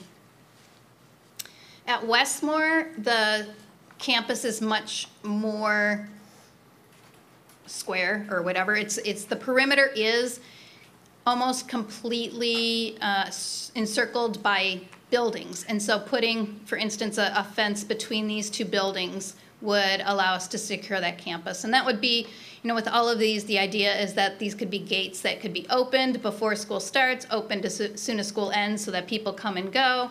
They have crash bars so people can leave the campus, but they are locked from the outside during the school day so that people can't enter the campus, and that people are directed in one direction to enter from the parking lot side to the office. So at the top of the parking lot side, we would also recommend a stop sign and a booth with a campus supervisor. On to surveillance. Good evening. Security cameras are, let me step back. It is recommended that security cameras are stationed inside and outside the school. Security camera locations provide maximum coverage of the possible grounds. Security cameras are monitored throughout the day, and remote and isolated hallways are monitored by security cameras. All of our schools currently have video cameras, but it's outdated and half of them work. Today I was at Oceana and I went in the room and there was 4 of them on out of 12. Westmore system, we were in the process of designing, and I decided to take that out of scope for the modernization and actually do all the schools together so that we have one system.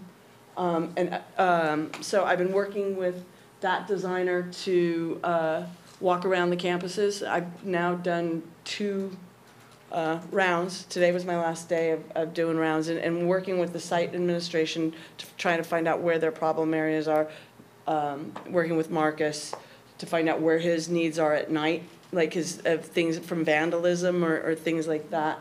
So I am going to be finishing or having them finish up the drawings and then taking it out to bid in a few weeks. And then we intend to have it all installed by August. Traffic safety. Well, Marcus and I both, and actually Dr. Deloria, actually a lot of people, we went around and observed every site and had meetings with the administration, consulted with the police departments, and it resulted in Terra Nova being identified as a concern. We consulted with a traffic consultant to suggest changes to improve safety. Suggestions for the site improvements were implemented over winter break. Other suggestions have been shared with the Pacifica Public Works, and conversations are continuing just to ensure that we're keeping, traffic safety. I know we've also had some things over at Westmore with construction, and so it's just an ongoing issue. I'm going to share a couple of the examples of what Public Works has been asked to consider. Would I like to? Yeah. The brush that is along the hillside on Terra Nova that is it's not even really a sidewalk. It's a small pavement pathway, and the brush is not being trimmed back. And so I've reached out to them over and over again and asked them to please trim down the brush so that people aren't forced to cross the street and jaywalk. And so it's been rather frustrating. I know Dr. Deloria actually reached out to them again a couple of weeks ago. I'd like to see speed, the little dots, not bumps, because they say that the bumps because of the fire department or something that was decided a long time ago that they won't have speed bumps in Pacifica. Then let's just get the dots just to slow people down. So I've been pushing on that. Moving the crosswalk over just a little bit because it's in a bad place when you come out of the driveway. I took the consultant's report and actually sent it to them, and they responded back and told me they agreed with everything. But then, getting them to actually do something or budget for it has been my difficulty. Yeah. So that's, and they said this would be a great thing to go after a grant for. So I'm still pushing. I mean, I asked them to budget for it next year. Okay, and automated external defibrillators. All sites now have these. The plan for each school was developed in consultation with the previous district nurse. I walked around and we figured out what the needs were. Do we need one in the gym? Did we need one at the pool? Did we need one in the administration office? So we were able to use a grant to buy some. And we also are going to have mobile devices at some of the schools so that they can actually take them out onto the football fields and, During PE. Yeah, during PE, what have you. So, and that's the end of my. Thornton has one? No, they just don't have multiple. Yeah, so where does it say? So Oh, all multiple sites devices. have 3, Sorry. and then Thornton has 1 mobile. Yeah, so they just have one in the office. So there are a lot of items that overlap with facilities, but may or may not actually fall into facilities. And so we're going to continue to be working with the district safety committee as well as the county and some things that we've been talking about lately are a visitor management system.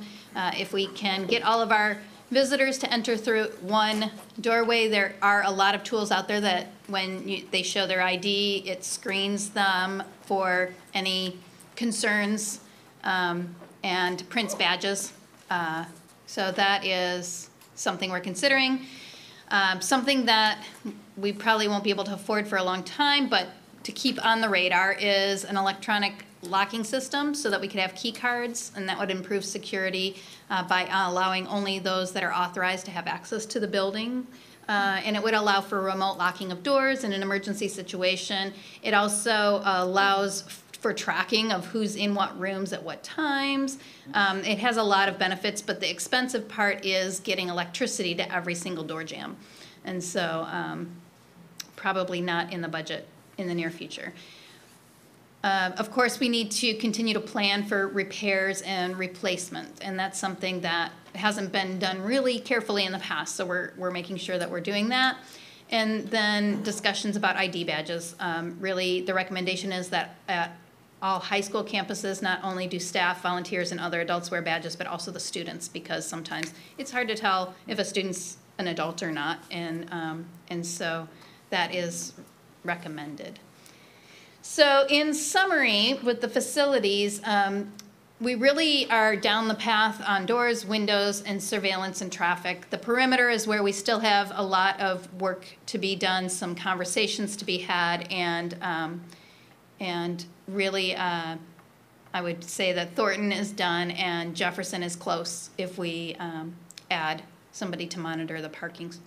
So that is the end of our presentation. Questions, comments? Are students being told where the AED is installed? That's a good question. Yeah. Were you told, Jessica? Yeah. No, this is the first I'm hearing. I was Yeah. just wondering. I think that they need to be trained to use them. So, so I don't necessarily know if it'd be. Are the staff trained? Yes. They're all, Yeah. so all the It's- staff is trained? Yeah, well. Which staff? I think administration and PE. Yeah, the PE and coaches are, I'm gonna work on getting training for maintenance. I'm gonna require them to go to our AED. Health aides? And the Right. health aides are also trained. Yeah, they're trained as well. Oh, okay. It's part of their first aid training. Okay. So when they go to their annual or whatever it is for first aid training, that's when they learn how to do that. Is there an age limit on using those? I don't know. It'd be good to find out, because I don't see why we couldn't train ASB or something. Yeah. Yeah, our district nurse could definitely review. They're made so anybody can use them. The Instructions are on They're Right. supposedly dummy-proof, but when you're shocked and you're trying to but the instructions are on there for anybody to use. You do not need training to do it. Okay. But our district nurse is more than willing to go and talk to anybody and say, hey, this is what it's for, this is when you would use it, and have those conversations.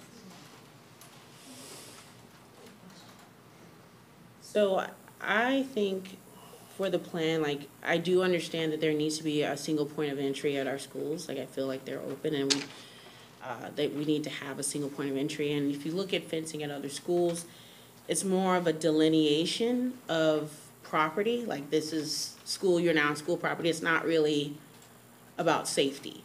Because in most of the schools, like you go to high schools, you could jump the fence quite easily. Like, I could just literally sit on some of them and just kind of put my leg over.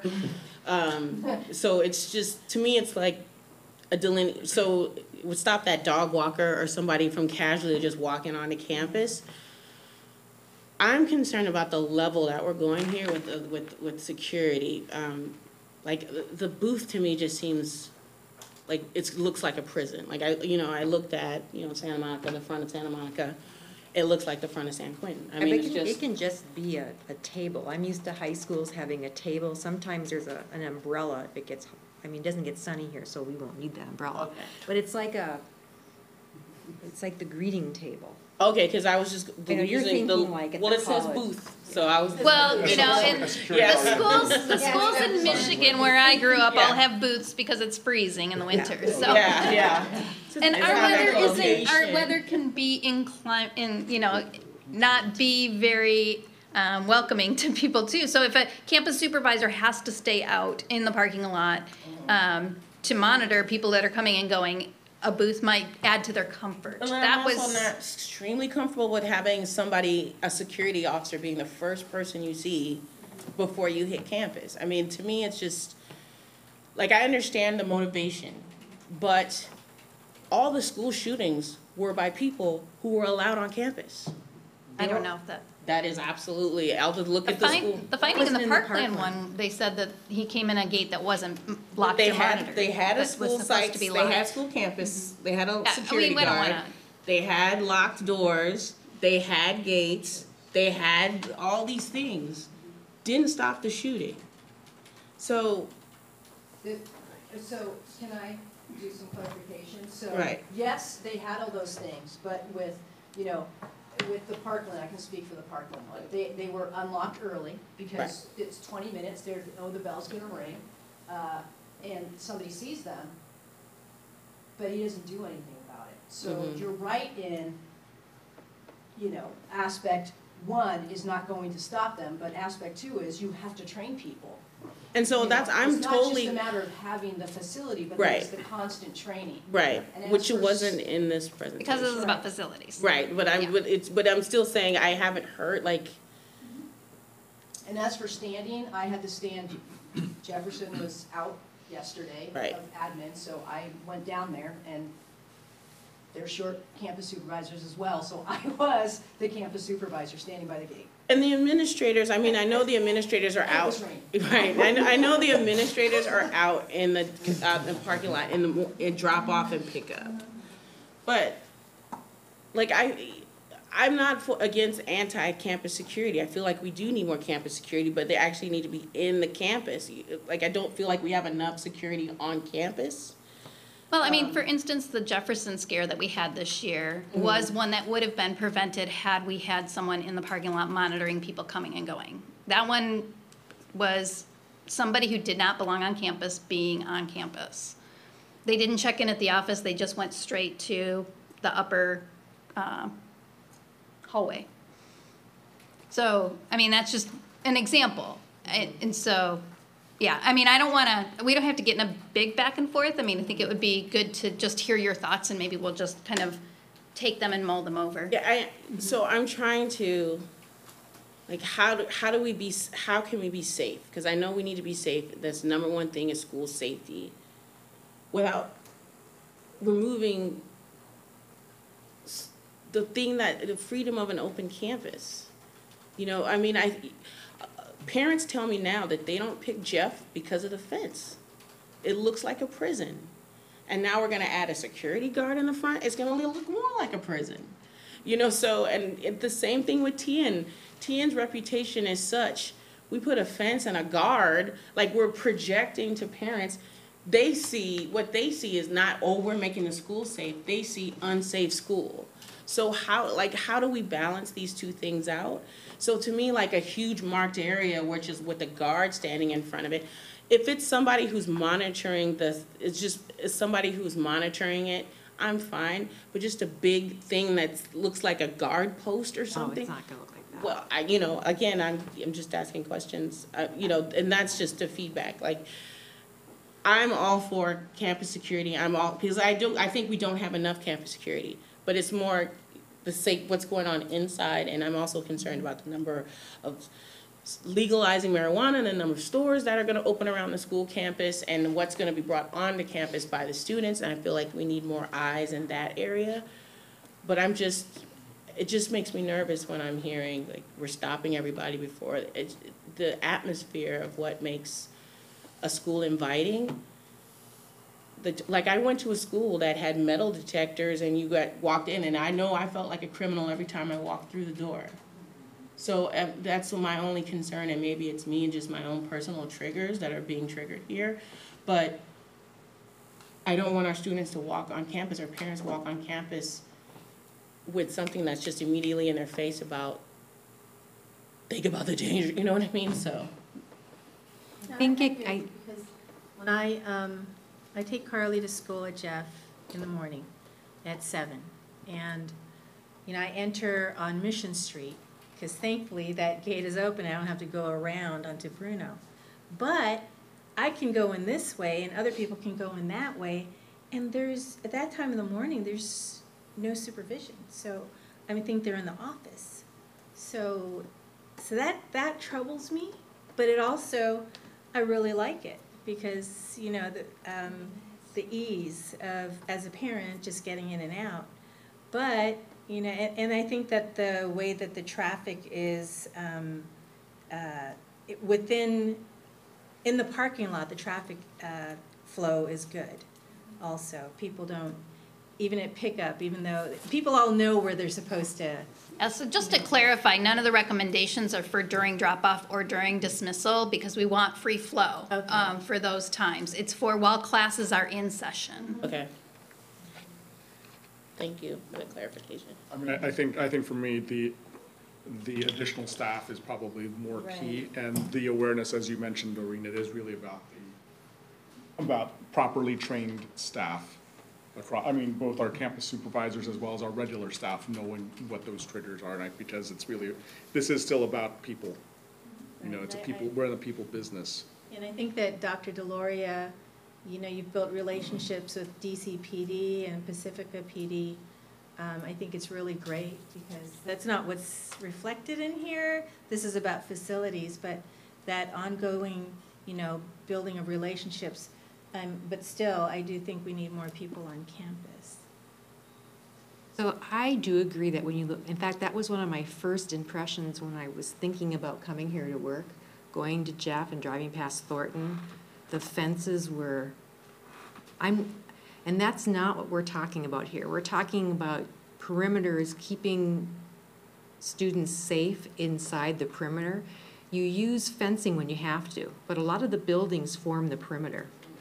You know, I'm pretty sure that if we could go back in time, there'd be another way to protect the perimeter of Jeff without having to put the fence that's there. Yeah.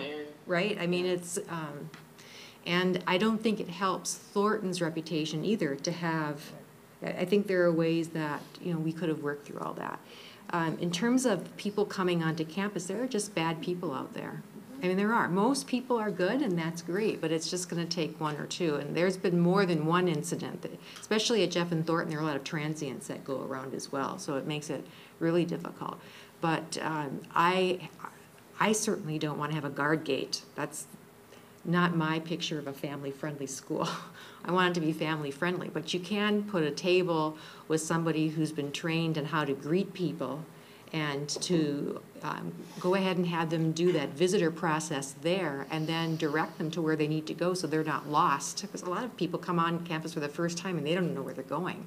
So I think there's a common ground here.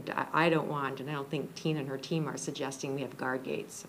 I wouldn't be able to support that. Like I said, you know, I did, Yeah. I actually, the school I grew up in, Michigan, we actually had the like arm that nobody could go through until they got there. But it wasn't scary or anything. It was like, that's what it is. And you just have to state your business. They open the arm, they radio the office, so-and-so's coming in to do this. Like, and it was just like, you're so California I don't know. soft. That's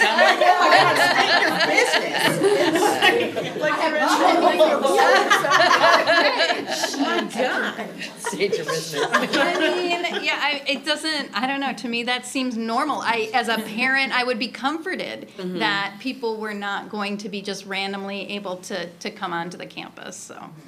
And that's my Southern California normal too. I'm used to that. I think there's a lot of things that can make schools seem like a prison. When they tell you you can't stand up till the bell rings, or you're like, the bell doesn't dismiss you, I dismiss you, things like that. But I think a lot of this comes back to like our environment at school. School climate. School climate, thank you. Like last year when we had a lockdown at Terra Nova, and it was like from third period until the rest of the day, we were all in one classroom. That was an on-school threat, like that was a student. So I think I mean, other people coming on campus is a big issue, but it's also like, I mean, this is kind of a separate topic, but if we are like elevating our school climate, I think even if we had gates, it wouldn't seem as much of a prison because it's a positive climate. And fencing, I'm not opposed to fencing at all. It was the booth and the stop that. That would bother me too. And I looked at school booths and I was like, this, especially with how our fencing is at our area school, I was like, all you need is the booth. And State your business. we've got that prison. State your business. So, but yeah, I do think that we need to, at all of our campuses, there's too many ways to get on campus, and that we do need a single point of entry at all our campuses. Absolutely. And then when we say fencing, all I can do is look at the fencing we already have and go, you know, oh my God, they're gonna put that at every school, you know, like, and so, this is where my thought processes are coming from, so, I'm comforted to hear that that is not what you guys are thinking, so thank you. And I know, knowing your background and my background, our shared architecture, construction background, there are creative ways to be able to do perimeter fencing that actually will fit in with, hopefully fit in well with the character of the neighborhoods, so. Absolutely. Anything else? Yeah, since I have experienced, school shooting as a teacher and seeing that unfold, training is a big part of it, and environment's a big part of it, and this facilities presentation. So, two things come to mind. I know that there's the review of the Parkland shooting and the report from the school district, and one of the recommendations was even went so far as to recommend training teachers and using guns, which is crazy, in my opinion. It's one of the conclusions that was, I think, quickly rebutted by a lot of the students in a lot of the country in terms of student movement and just rethinking what we mean in terms of health and safety, right? And so wellness, and I feel like a lot of the things, school climate is a very good point in terms of putting it. We want students to feel safe. At the same time, we want our community to be safe.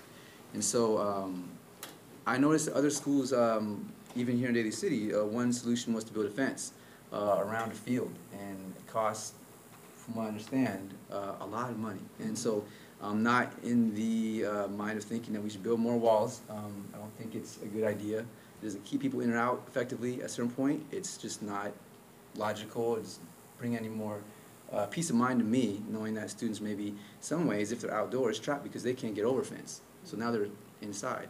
So in terms of architectural, innovation and strategic ways to think about it, there are creative ways to approach it, and I think holistic ways. And so I'm appreciating a lot of what you're doing with facilities and looking at surveillance and all these things.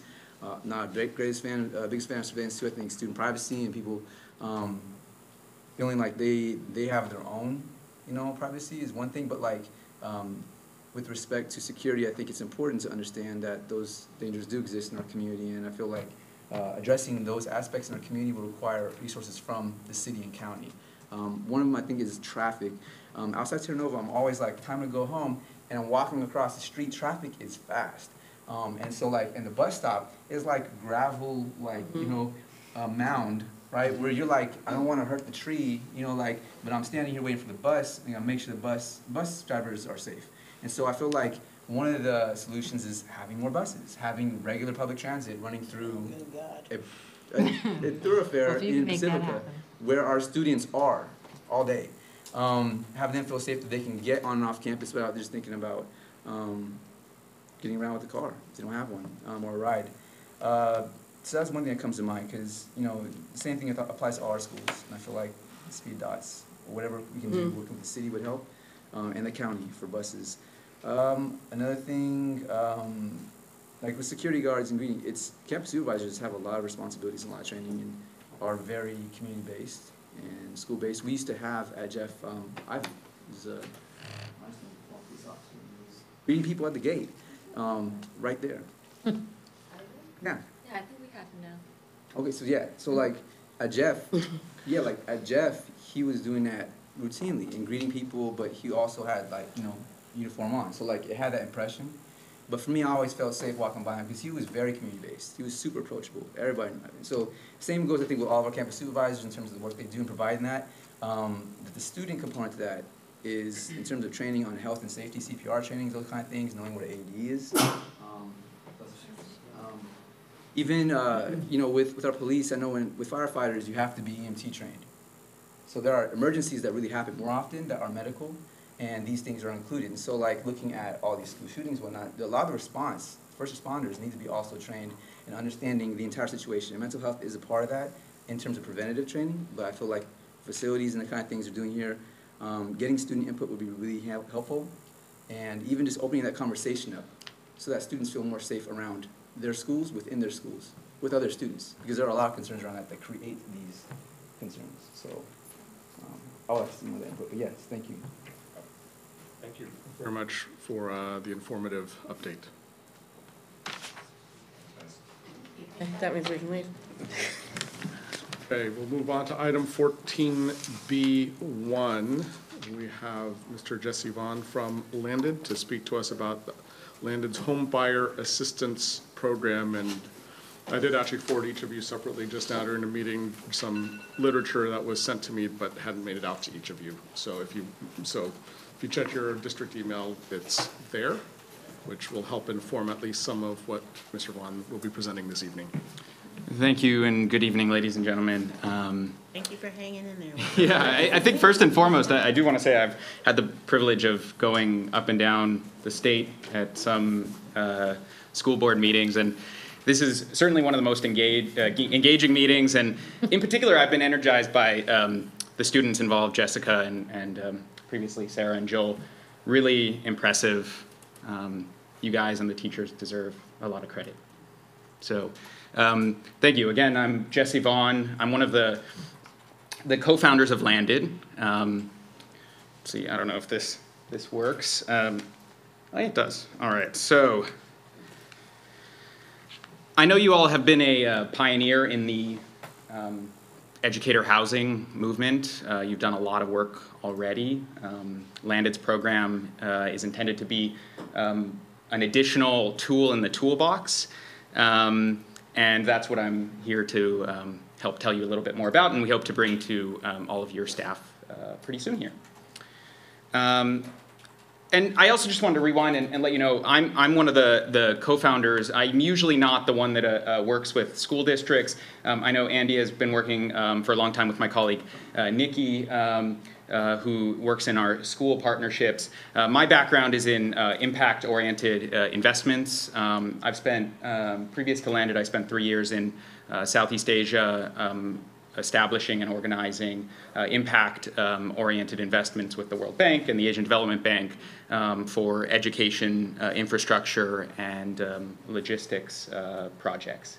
When I came back to California, I grew up in LA, but my fiance moved to San Francisco. I ended up in San Francisco and found that there was a crisis in our own backyard. A number of crises, but one of them being housing. And particularly within the housing challenge, there is this challenge for essential professionals and teachers, school staff, the folks who serve our community and are really important to make sure that we can continue providing the services for our students. And when they don't have a home or housing security to go back to, that is a challenge made even harder. Now, we don't intend to be the panacea or the housing solution for every educator or school staff member. We intend to be a tool in your toolbox. Today, with Chan Zuckerberg Initiative being one of our major backers, as well as a number of nonprofit foundations who have funded our programs, we've been able to build these tools. And I did want to correct for the record, I saw in the agenda that it stated that we are a nonprofit. Our down payment funding sources are from nonprofit foundations. Our company is actually a real estate brokerage, and it's this kind of nonprofit, for-profit partnership that has enabled us to bring this program nationally. But it is in fact exclusive to school employees, our programs, and they're special for your staff. Our first product, as I mentioned, is down payment support, and The intention of this down payment support are to get folks who are part of the way to accessing home ownership on their own. Maybe someone who's been in a rental subsidized housing for a few years, or is able to scrape together some savings, but is unable to get to that gold standard 20% down payment required to unlock an 80% mortgage. If you haven't bought a house before, you'll encounter that this is one of the biggest barriers to getting onto the home ownership ladder. Even if you can afford the monthly payments of a home, the challenge becomes the ability to save for that down payment in the first place. And Landed doesn't make that easy. It makes it a little bit easier by matching the down payment that educators are able to save on their own.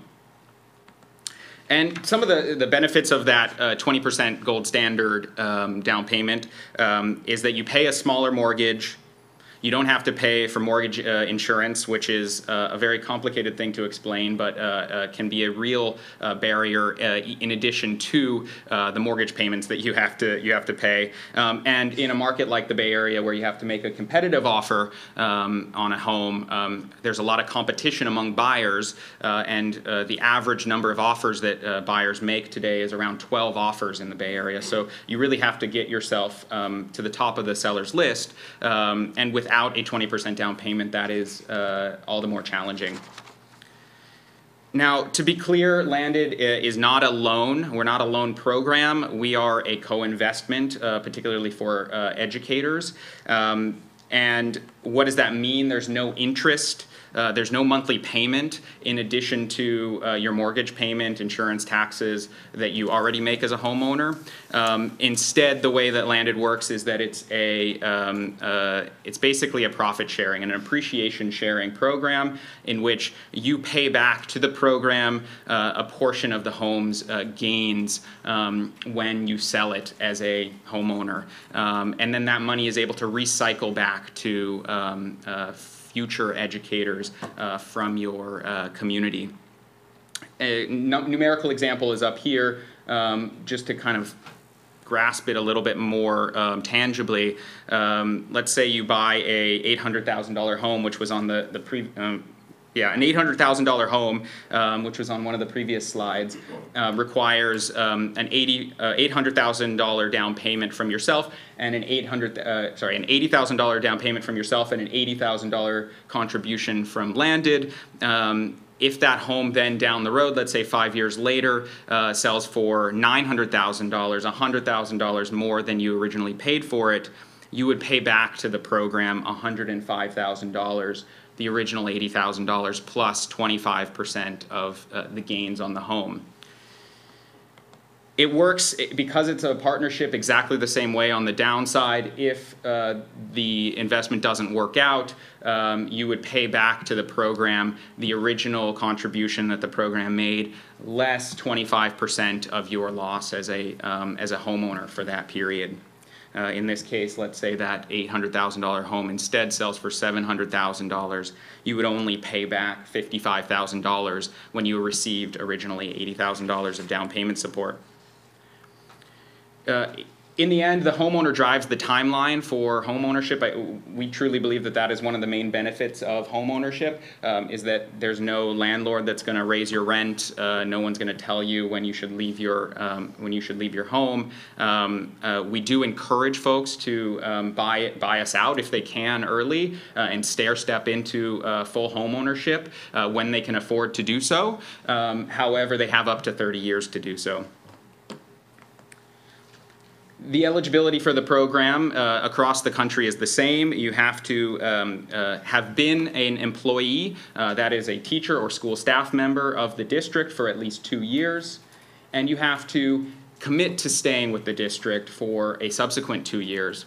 After those 2 years, you're free to retain the support, and what you do with your career 10 years down the road is up to these folks. We don't want to be a form of golden handcuffs, but we have seen that we are able to keep folks in education longer than they would be able to otherwise. Second, we usually provide 10% of the down payment. We can provide less, and we scale down our appreciation sharing accordingly. The maximum contribution we can make is $120,000. The buyer can purchase any type of residence. That's like a condo, a single-family home, a townhome. With the exception of mobile homes, we aren't able to finance.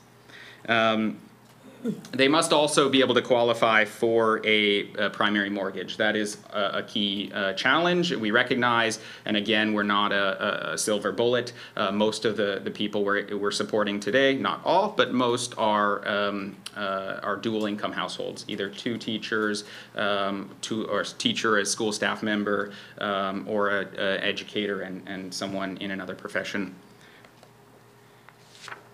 Finally, or not finally, but just to give you a little context into how long we've been doing this, we've been providing down payment support for 3 years now, actually 3.5 years. We've funded 150 transactions, 150 educator households have purchased homes with our down payment support. The majority of those have been in the Bay Area. We are currently operating in 3 states, including Northern and Southern California, Denver, Colorado, and Seattle, Washington. And finally, this program is I'm not here asking for any money from the district. This is not a district-funded program. Again, our down payment support is coming from primarily foundations like the Chan Zuckerberg Initiative, the Zoma Foundation. What we do need from you is your support in making sure that people know that this is available to them. What that looks like is an email coming from someone who they'll listen to, the ability to use some of your space after school or whenever is convenient for folks to come out and talk to us. And really we want to get into a conversation with them as early as possible because we have all these other programs and services that we provide as far as education, budgeting, that are really informative and more helpful the earlier you are in the process. So we want to get the word out to as many people as possible, as early as possible. We found that we usually engage with about 10% of the staff, teacher and staff population in the first couple of months after launching with a district, but we need your help to get there. And I know that a number of districts in the area have already launched with us. You're welcome to talk to them, whether it's in South San Francisco or the Jefferson Elementary School District. Both have recently launched with us, and we've had good turnout there. And finally, if you like what we're doing, and after we maybe fund your first educator or host the first event, just talk about it with your educators, with your staff members, or with anyone else who can get the word out about the work we're doing. And I'd just like to use the remaining time to answer any questions you might have. I know Andy has already grilled my colleague and has asked all the right questions, but I do want to make sure that I give the rest of you the opportunity as well.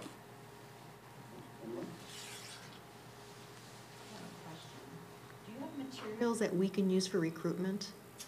We do not, but we'd be happy to work together on finding the right language or materials. We have our goal, and part of the reason why we've been able to receive funds from these foundations is, in fact, for both recruitment and retention. And the more we can work together, not only on recruiting educators, but also telling that story around how it helps to recruit and how it helps to retain, that's in a mutual interest. That helps us keep funding the program, so you can bet that we'll put our resources there. And I know Nikki had sent us actually some information a couple of weeks ago, and the rest of the board members, I think, have some of that stuff. I don't know whether it's something that we would put in front of the staff necessarily, but it's definitely some good information. Great. I was on the call with Andy, so I got all my questions answered. You did? We were in the car. We were in the car driving to Sacramento at the time. I came to the booth at the CSBA conference. Oh, great. Yeah, so I think I was already well informed of the program. This is a great program, so thank you for coming out. I keep thinking about the fact that there's probably some staff right now that probably have money saved up or I wish close. they were sitting here right now. And this may be just the thing that pushes them over. I'd forgotten about the you must stay another 2 years once you get it, because that's a great hook. Well, for you guys, I think. I think also we found that principals have been really helpful, and if we can translate this conversation into engagement amongst principals, depending on the dynamics of each school district, that is a great broadcast point, as my colleagues like to say, for the program. So is this limited only to just teachers and staff, or are administrators also included in this program? It's anyone who's employed that their pay stub is lists the district. Board members? We can talk afterwards. But it's okay. So it's also includes our administrators too. That's correct. That's awesome. Very good. Okay, yeah, Okay. because that's another issue is that having administrators to be able to afford to live here is also equally challenging. I like the way that your approach in that where you're just another tool in the toolkit. Because we can't, you know, we have to pass parcel taxes in order to stay afloat and to pay our teachers what they deserve. Yep. And so here we are. We are always trying to find creative ways to attract and retain, and just to also uplift people, you know, because they're so valuable to us, and our hands are tied when we don't get funded by the state. So. And also, I think it would be good. I mean, moving forward right now, absolutely, this model moving forward right now with our teachers that we currently have. But once we get our staff housing, this is the other issue that we're looking at how to solve the issue of staff housing. The housing is temporary because they can only stay for 8 to 10 years, depending on what the board decides. But if we can front load our folks that are living there with, this is working through landed, in 10 years, this is how much money we project you should need to save in order to be a part of our organization, would be huge. I couldn't agree more, and we have already started implementing some educational programs, some events. I can connect you with my colleague, and hopefully we can coordinate in the future an event for maybe when you bring in, I don't know how the resident onboarding process works, but or if you've even thought about it yet. I know it's early days, but if we could coordinate some collaborative information gathering sessions to do just that, and then I very much do hope that we can also introduce other products and services that more practically help people on a day-to-day, month-to-month basis save, because one of the things that the studies show us that you need to automate these sorts of savings programs in order for people to be ready down the road. And the people we talk to who are able to buy a home today not only set a plan, but automated that savings 5-10 years ago, with the rare exception of someone who has a family member pass away or an unusual life event. It just takes work and time to get there. And have you had homeowners of the 150 or so that you've done? How many of them have any of them in fact bought you out yet? Yeah, so we've been around for 3 years now. We did our first. We really, of the 150, 120 of them have been in the last year. So a lot of them are very new. But of the about 1 dozen that are over 14 months old, 3 of them have decided to buy us out early. They were each fairly unusual. We expect that most people will be in a position to buy us out in the range of around 4 to 7 years, is probably depending on pay scale increases and savings, of course. So we expect the bulk of people will be buying us out starting in the next 2 years of the pool that we currently have. But among the 3, one had an ability to buy out or buy the home themselves already, and just chose to use this program. And our education that this is not free money worked, and they saw the price of homes going up and said, I want to step into full ownership. Another had a family life event in which their financials changed, and I actually don't know the circumstances of the third. But I would presume that many people will probably just refinance in order to be able to buy you out, basically. Correct. I mean, a lot of people, you don't have to be a first-time home buyer to buy with this down payment support program. However, many of the people are. First-time home buyers do not stay in their first home for very long. Usually, they go into the home buying process usually thinking that they're going to buy their forever home, and then decide they need something bigger. They have another kid. They decide to move for work, and the average home ownership tenor for first-time home buyers around 6 years, I believe, nationally, maybe a little longer for the Bay Area. We'll see probably a mix, but of the people who stay in the homes, refinancing, and we have already partnerships with our lenders that help with the purchase money, can help with the refinancings as well. Great, fantastic. I think that's a win-win for us. Doesn't cost us anything, gives us a lot of stuff. They might be your new best friends, Tony. I know. HR. Awesome. So Tony will be the one you'll be talking to. And have you connected with my colleague Nikki yet? No, that's the Right. first I've heard of it. Well, let's make it happen, and you or any of you can email me. My email is jesse@landed.com, JESSE. So feel free to reach out. Otherwise, Nikki@landed.com is also available. NIKKI? Correct. Yes. And I can do an email intro there. Okay, very good. Great. Oh. Yeah, thank you for the presentation and information, because that's very promising. I think what we're doing here in terms of looking at workforce housing and moving on that quickly, and the kind of incentives I think that people are looking for. I know in this area, a lot of friends of mine who've tried have not been able to get either the down payment, 10% is a lot, or even close to 20%, or even beyond that, to chase out getting outbid, cash in hand. So this kind of process, all the questions I'm sure have been asked. I'm just kind of curious, and I don't know what kind of data you've got or you can share, but like the median household income of one or both of the people usually or family going in to buy, for one, and maybe the primary mortgage approval rates you've seen in different cities, a comparative look at what's happening in Denver versus the Bay Area. Different markets I know, but cities are getting more expensive nationwide. Yeah. Yeah. Of the approval rate, do you mean the interest rate on those loans, or do you mean the number of people who are applying that get approved?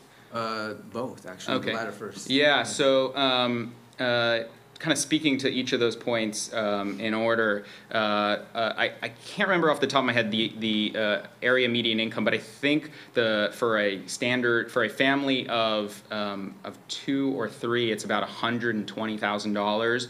So it's one of the highest area median income in the country. However, that translates directly to housing prices, as I'm sure you all are aware, where the average home price in the Bay Area right now is around $1.1 million, including condominiums. So the challenge is mighty. And the underwriting, not to bore you with how mortgages get underwritten, but there are pillars related to income and pillars related to savings. We are not a direct impactor of the income or what lenders will call debt to income ratios. You need to be able to afford your home on a monthly basis without us. Although there is we do actually have an impact, because if you were to look at the alternatives of a 90% mortgage, you probably would be priced out on a monthly cost basis. So without overcomplicating it, most of the people that we work with are at about the area median income or up to 150% of the area median income. And the educators, we looked through your pay scales, your pay schedules. Two teachers at the average pay for the district could make it work. It's tough. I'm not gonna say it's not tough. They could, in theory, make it work. Someone who's a little higher on the pay scale, two of them, are much more likely to make it work. So it's possible. It's still hard. To the latter part of your questions, we don't intend to send anyone to lenders to apply if we don't think that they'll get approved for something.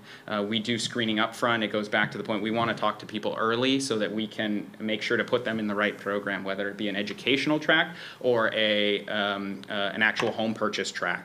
And they'll only actually go through the pain, and I do say pain, of applying for a mortgage if we believe they can get there. Might not be as much of a mortgage as they like, but they'll be able to get there. And the rates are market standard rates. We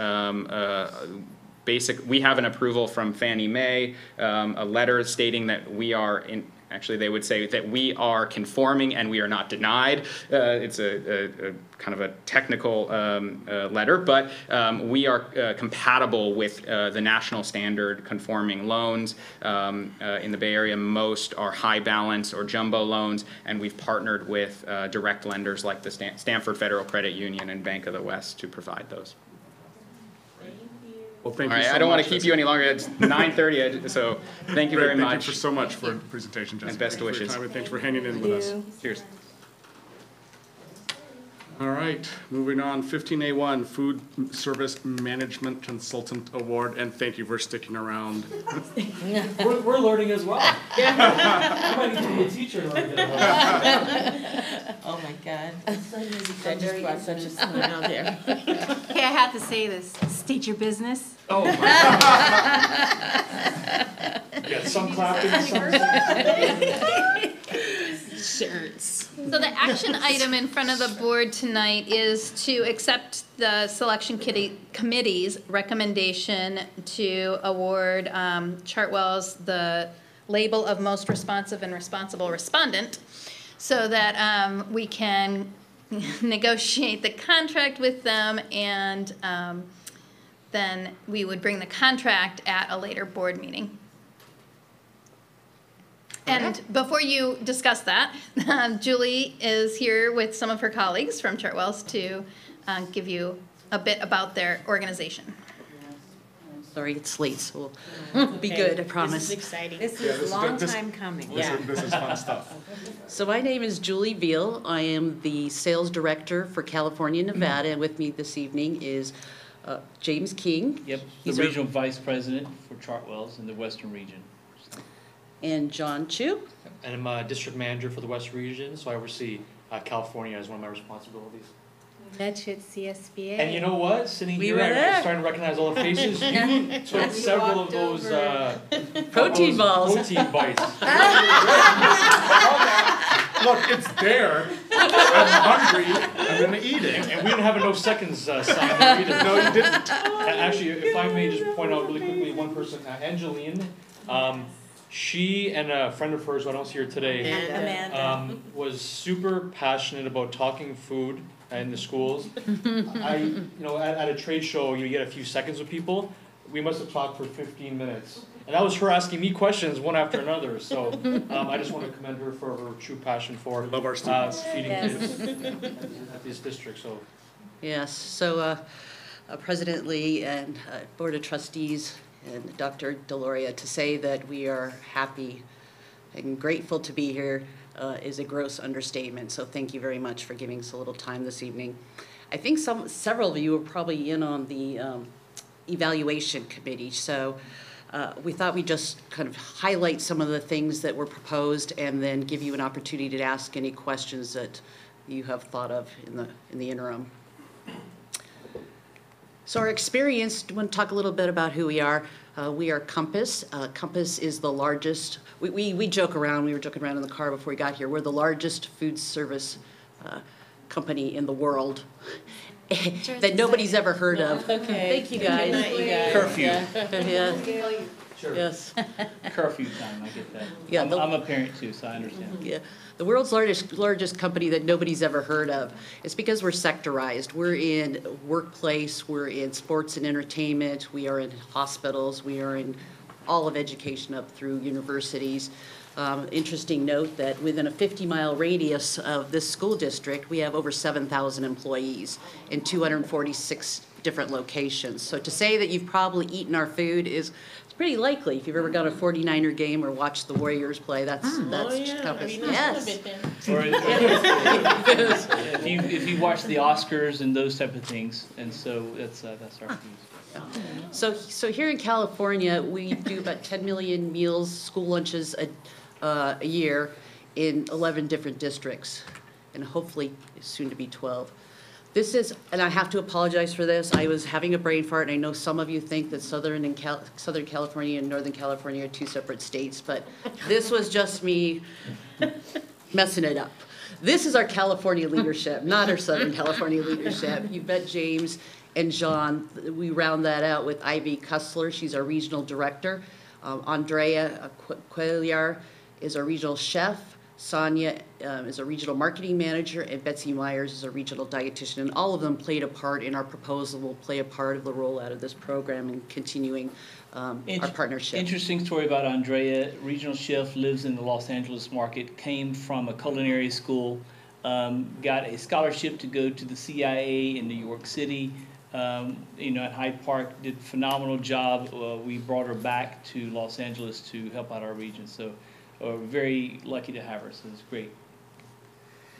So I have to say that from the moment I spoke with your CEO, I felt very strongly, and I think President Lee probably got that feeling too at the trade show, that I felt like we should be here. She was very good at sharing what you valued, what was important to the student, staff, and the administration. And it came down to basically these 5 items, and we share the same values and the same passion for food. Started with food quality, and we know from a student's perspective that it really is all about the food. They want something that looks good and tastes good.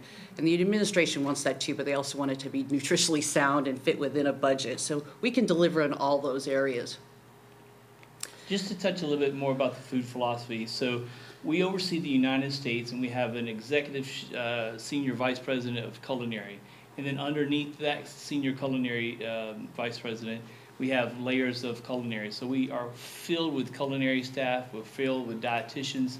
So if Andrea is not only able to support, but we have more of a demand, we're able to call for additional support, fly these people out as well. So student engagement and satisfaction, which was a big part of our proposal, was basically about always engaging all of you, not just the students, but the parents and the staff. And we put together a pretty robust program around that. It includes quarterly reviews, student surveys, talking to the principals, staff surveys, board meetings, and being involved with your PTA. As we know, they're usually very vocal. So just to touch base, the principal surveys are extremely valuable, but we're going to talk about the next slide, which is this student choice. So I'm very passionate about student choice, and I'm just going to take a few minutes to explain it a little bit. Someone said, I think it was Rosie said, students know best, right? So what we do with student choice is we have like 5 or 6 options, much like this right here. The students go and get their meal or come into the cafeteria, and they come and they get to pick 5 or 6 different items. Then they get to vote on the one that they like. Once we have a winner, we'll have a first place, a second place. The first place one we'll put on the menu, right? And we'll tell them, this is the one that you guys selected. We're listening to you, because we want the engagement, right? We want to be inclusive, and we have several selections. We've got, anywhere from Indian cuisine, barbecue. I mean, it's just an entourage of items to pick from. And it's a way they can immediately impact the menu moving forward.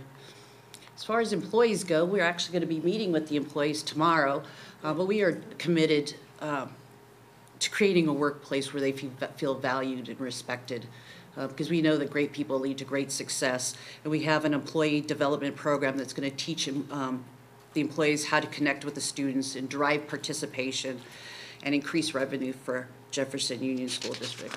So I think, so going back there as well, is we want to make sure that we listen to the employees before we start talking and telling the employees. And so I think it's very important that we cross the finish line together versus Chartwell's and the district employees. I think the unity that we show up front and crossing the finish line is is imperative.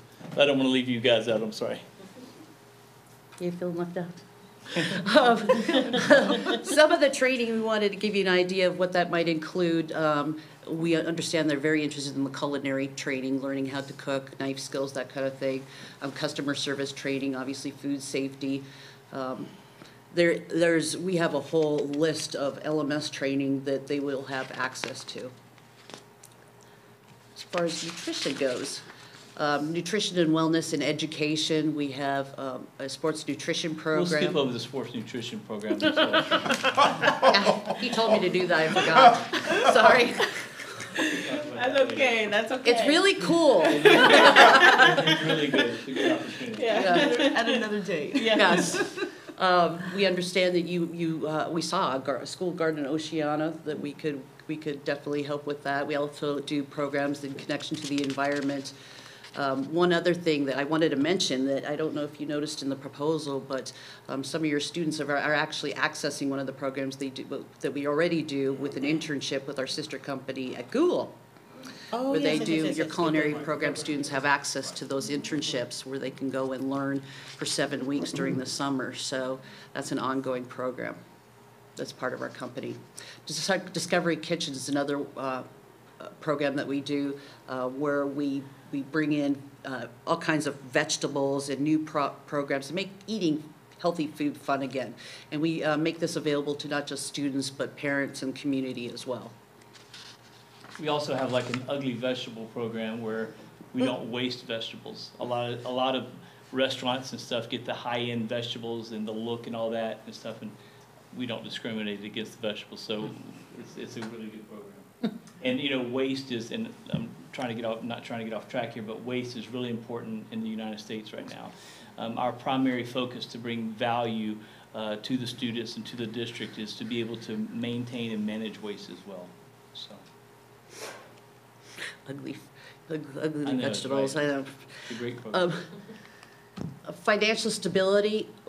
As soon as we started talking, it was really obvious to me that to execute all the programs, to get the quality food that you're looking for, that we definitely needed to have a chef here in addition to the district director.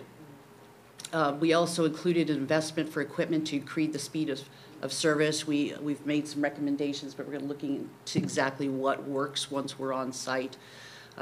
We've made an investment on ongoing marketing and signage to make your cafeterias more exciting to eat. You know, it's all about the environment as well. And then we also included a guaranteed financial return to the district in the first full year of operation.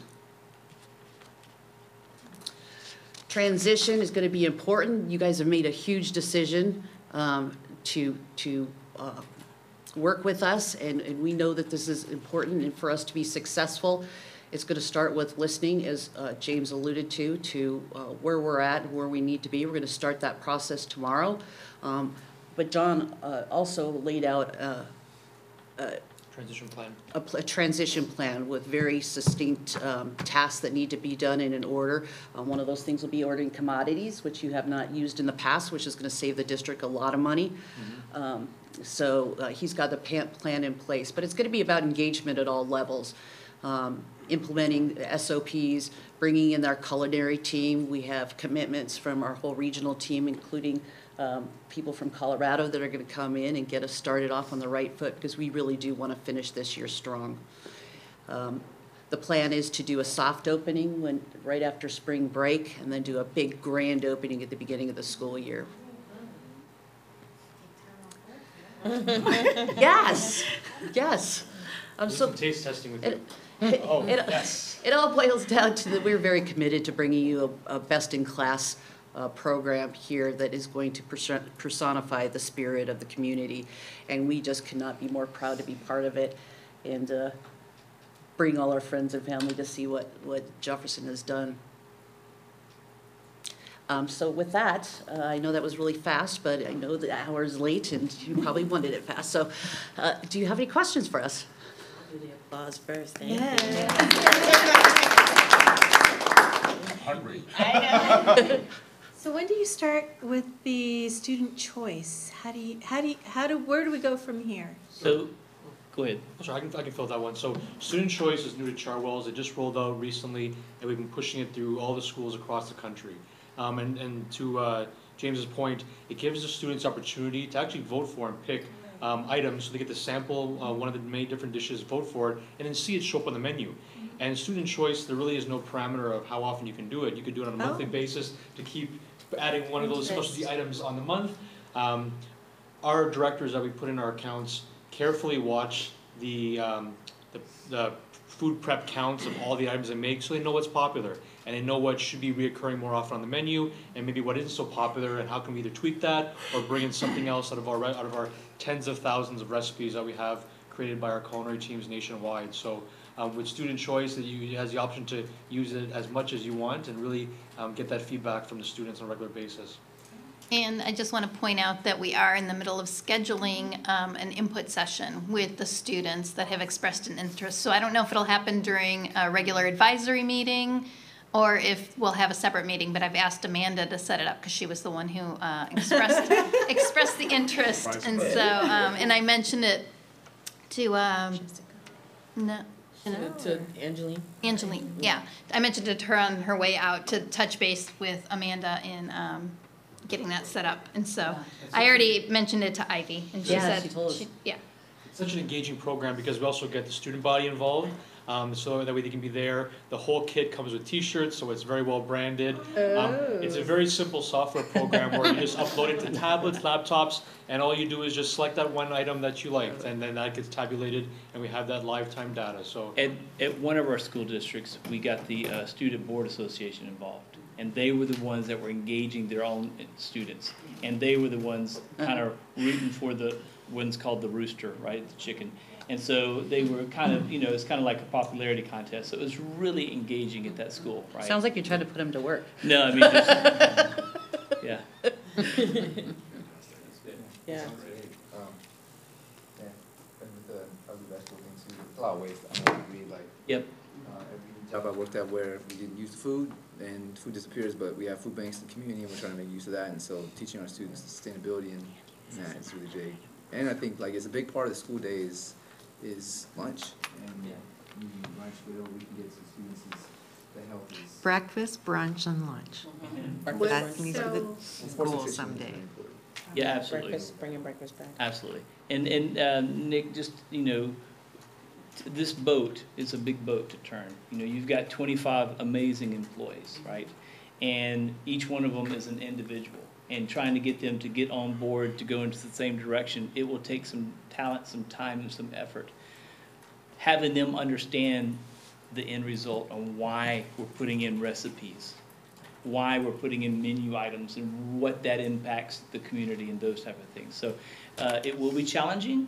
We've done this numerous times, and we have resources to help out. So we're up for the challenge.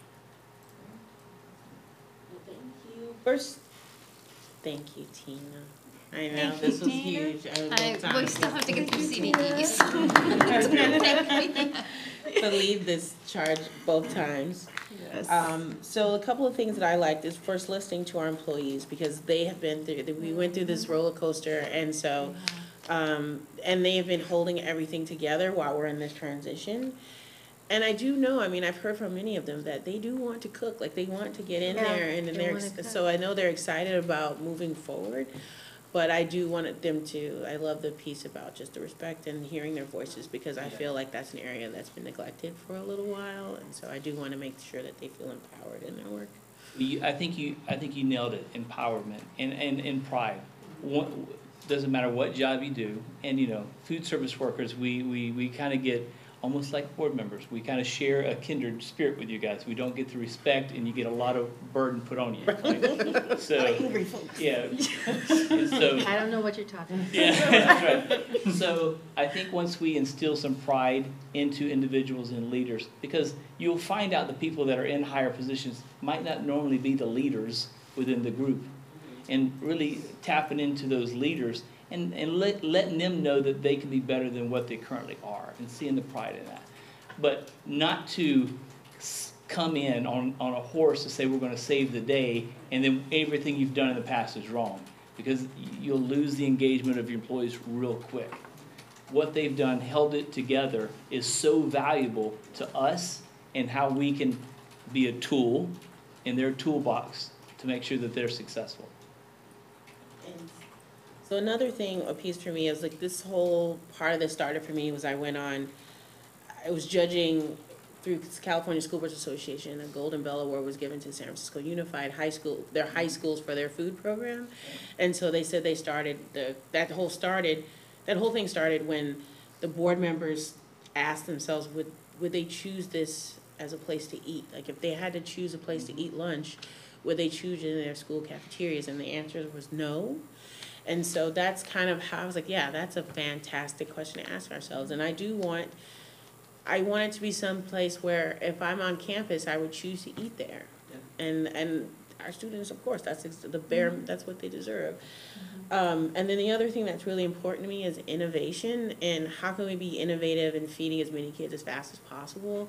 And so that was one of the things that really attracted me to you guys, the grab and go, the use of mobile phones, and I'm like, every student has this in their hand. How can it be utilized to pre-order food that they can pick up so we can manage flow of traffic? I work at a company where we use eClub, where we have a cafeteria on site, but there's also eClub for folks that don't want to go to the cafeteria, and you just pick up your food from your bin. You pre-order it, you just pick it up from the bin because everybody's schedules are all over the place. And to me, I'm like, why can't we do things like that in school? And they just have pre-made food. Once it runs out, and you have to go to the cafeteria if you don't order the pre-made food that's already. So I feel like there's things that we can do, because our kids, as you see, they're super busy. Most of them have something to do at lunch. So they just don't go to lunch because they don't have time to stand in line because they're in a club or they're going to a meeting. So if there's a way that they can just get their food faster and take it with them is... And working with the districts and finding out bell schedules to what works with the teachers and what works with the students to make sure that they have not the long lines, and just working with the district in partnership and establishing those. Innovation is always key. And my process has always been, don't build the sidewalks, but just watch where the paths are, then build the sidewalks afterwards. So, we want to go in and evaluate the district's employees to see where we're at before we start implementing this innovation stuff. And so we'll get there. We will. And then the last piece is just like Candace today ordered our food from outside of the district. We don't want to spend our money outside it. We would like to also utilize this for our on-site catering as well. So, well, we promise you we can help you in that aspect.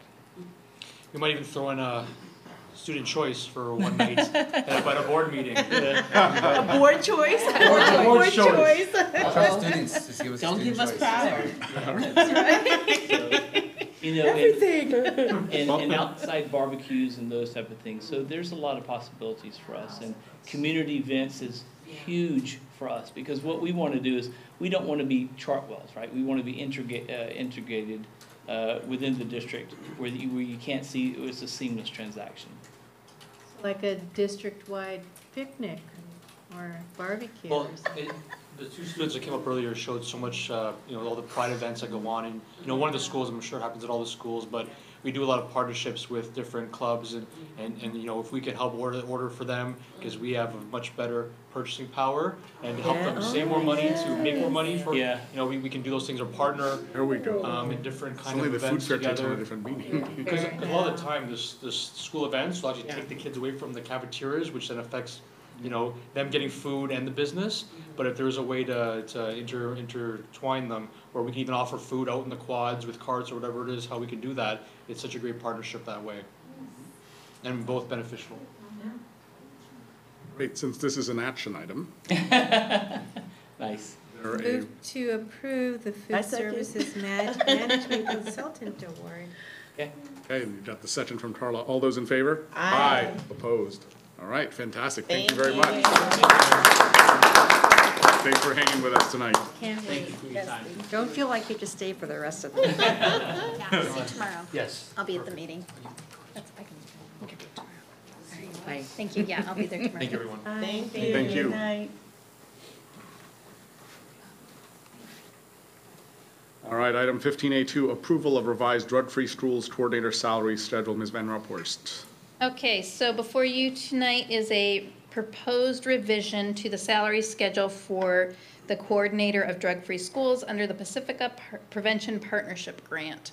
This is a completely grant-funded position. The responsibilities of the position under the grant have expanded. The amount of money being brought in by the grant has increased. And so the proposal is to increase this position to match with that new grant. And it would be retroactive to the beginning of this school year because that's when the work began. Is there a motion? So moved. Second. All those in favor? Aye. Opposed? All right. 15A3, approval of salary schedules for AFT 1481. Ms. Van Roophorst.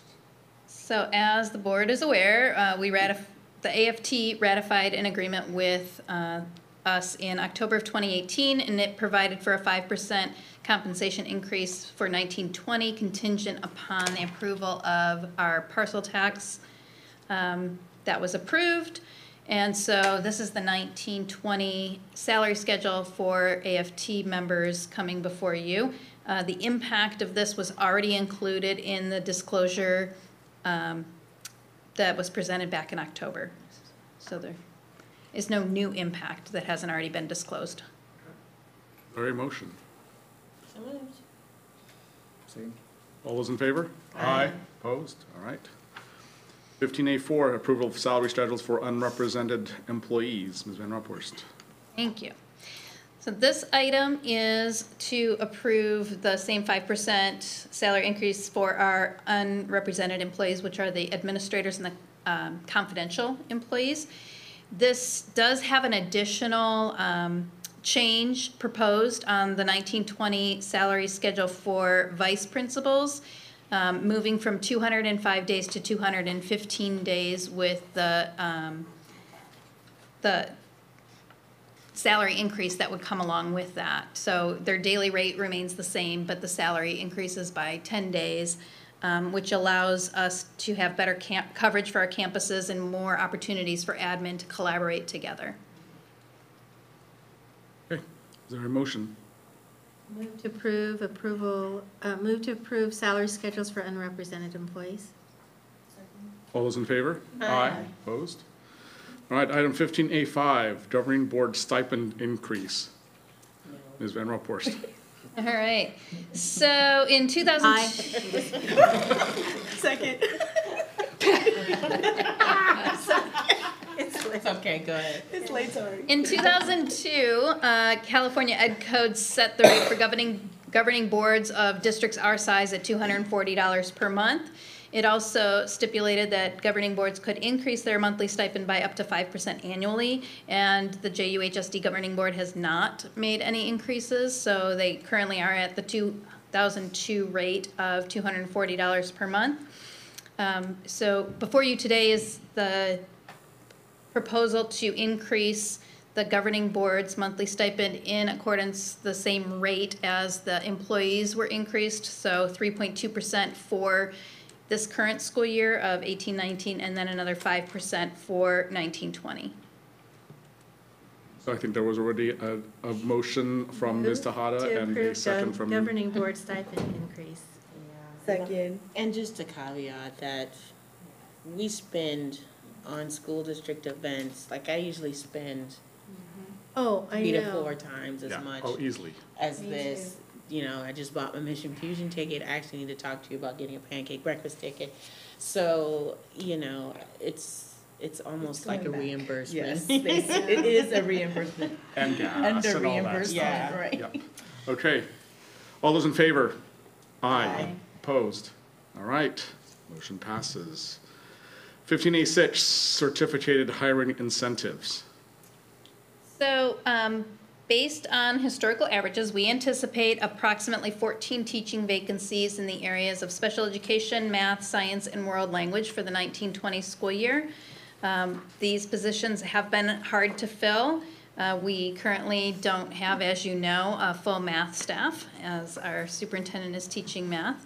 We also have had to contract for world language services this year and special education services. So we are proposing that we expand the current hiring incentive to not just be for special ed for the coming school year, but also to include math, science, and world language. The stipend amount would be a $5,000 signing bonus that would be paid in three installments. So they would get one installment in August, and then if they make it to the second semester, then they would get a second installment, and then they wouldn't get the third installment unless they remained employed with us for the beginning of the following school year. We do think, well, we already know that this has made an impact in our ability to attract special education teachers, and we think this will help us be more competitive. The impact would be approximately $70,000 if all of these positions are filled in this manner, but we know that there is a return on this investment. We end up with a more solid staff. We don't have to pay for contracted services. We are less likely to be caught up in litigation, and the departments feel more supported. Get your superintendent back. Yeah, that too. Do you want to come? Do you want to come back? I know we're a lot. What? I said, I know we're a lot. I don't know. Do you want to come back? Okay. I know you love your students. I do. They're cuter than we are, so I get it. And we are getting ready to go out to start recruiting. The job fairs are starting at the end of February, and they go through March, and so having this incentive. They're in March. They're in Starts March, sorry. Yeah. Okay. It starts in March. So having this incentive available will help us recruit. That's great. Is there a motion? Move to approve certificated hiring incentives. Second. All those in favor? Aye. Opposed? Motion passes. 15A7, resolution number 2018-19/18, Maintenance Assessment District. It's your show, Ms. Van Raaphorst. So this item is something we have to do every year, and it's actually a three-step process. This is the first in the series of 3 steps. What we need to do first is to adopt this resolution, which allows us to have this consulting group do the engineering work that is necessary to file the report that keeps us in the maintenance assessment district. This, being a part of this district, is something that once you're out, you can't get back in. And right now, it brings in about $350,000 annually for our facilities. And so there's a resolution before you to be approved for tonight. Motion. So moved. Second. All those in favor? Aye. Opposed? All right. Fantastic. Item 16, consideration of future agenda items. I have one. I sent the resolution to Candace to add to the agenda, but it is the agenda in support of the evolve measure for Prop 13. So they're moving forward with the putting Prop 13 on the ballot to look at the businesses and having businesses pay their fair share. So they're trying to get all the districts in the county. February 27th meeting? Okay, perfect. And everyone got that email that we're going to add that February 27th meeting. It's on a Wednesday. It has to be. Yes. I mean, He wants to stay married. I know. That's why. Hey, she came last week during public comment. That bus, man, that bus. All right, thank you very much. All right, is there a motion to adjourn? All those in favor? Aye.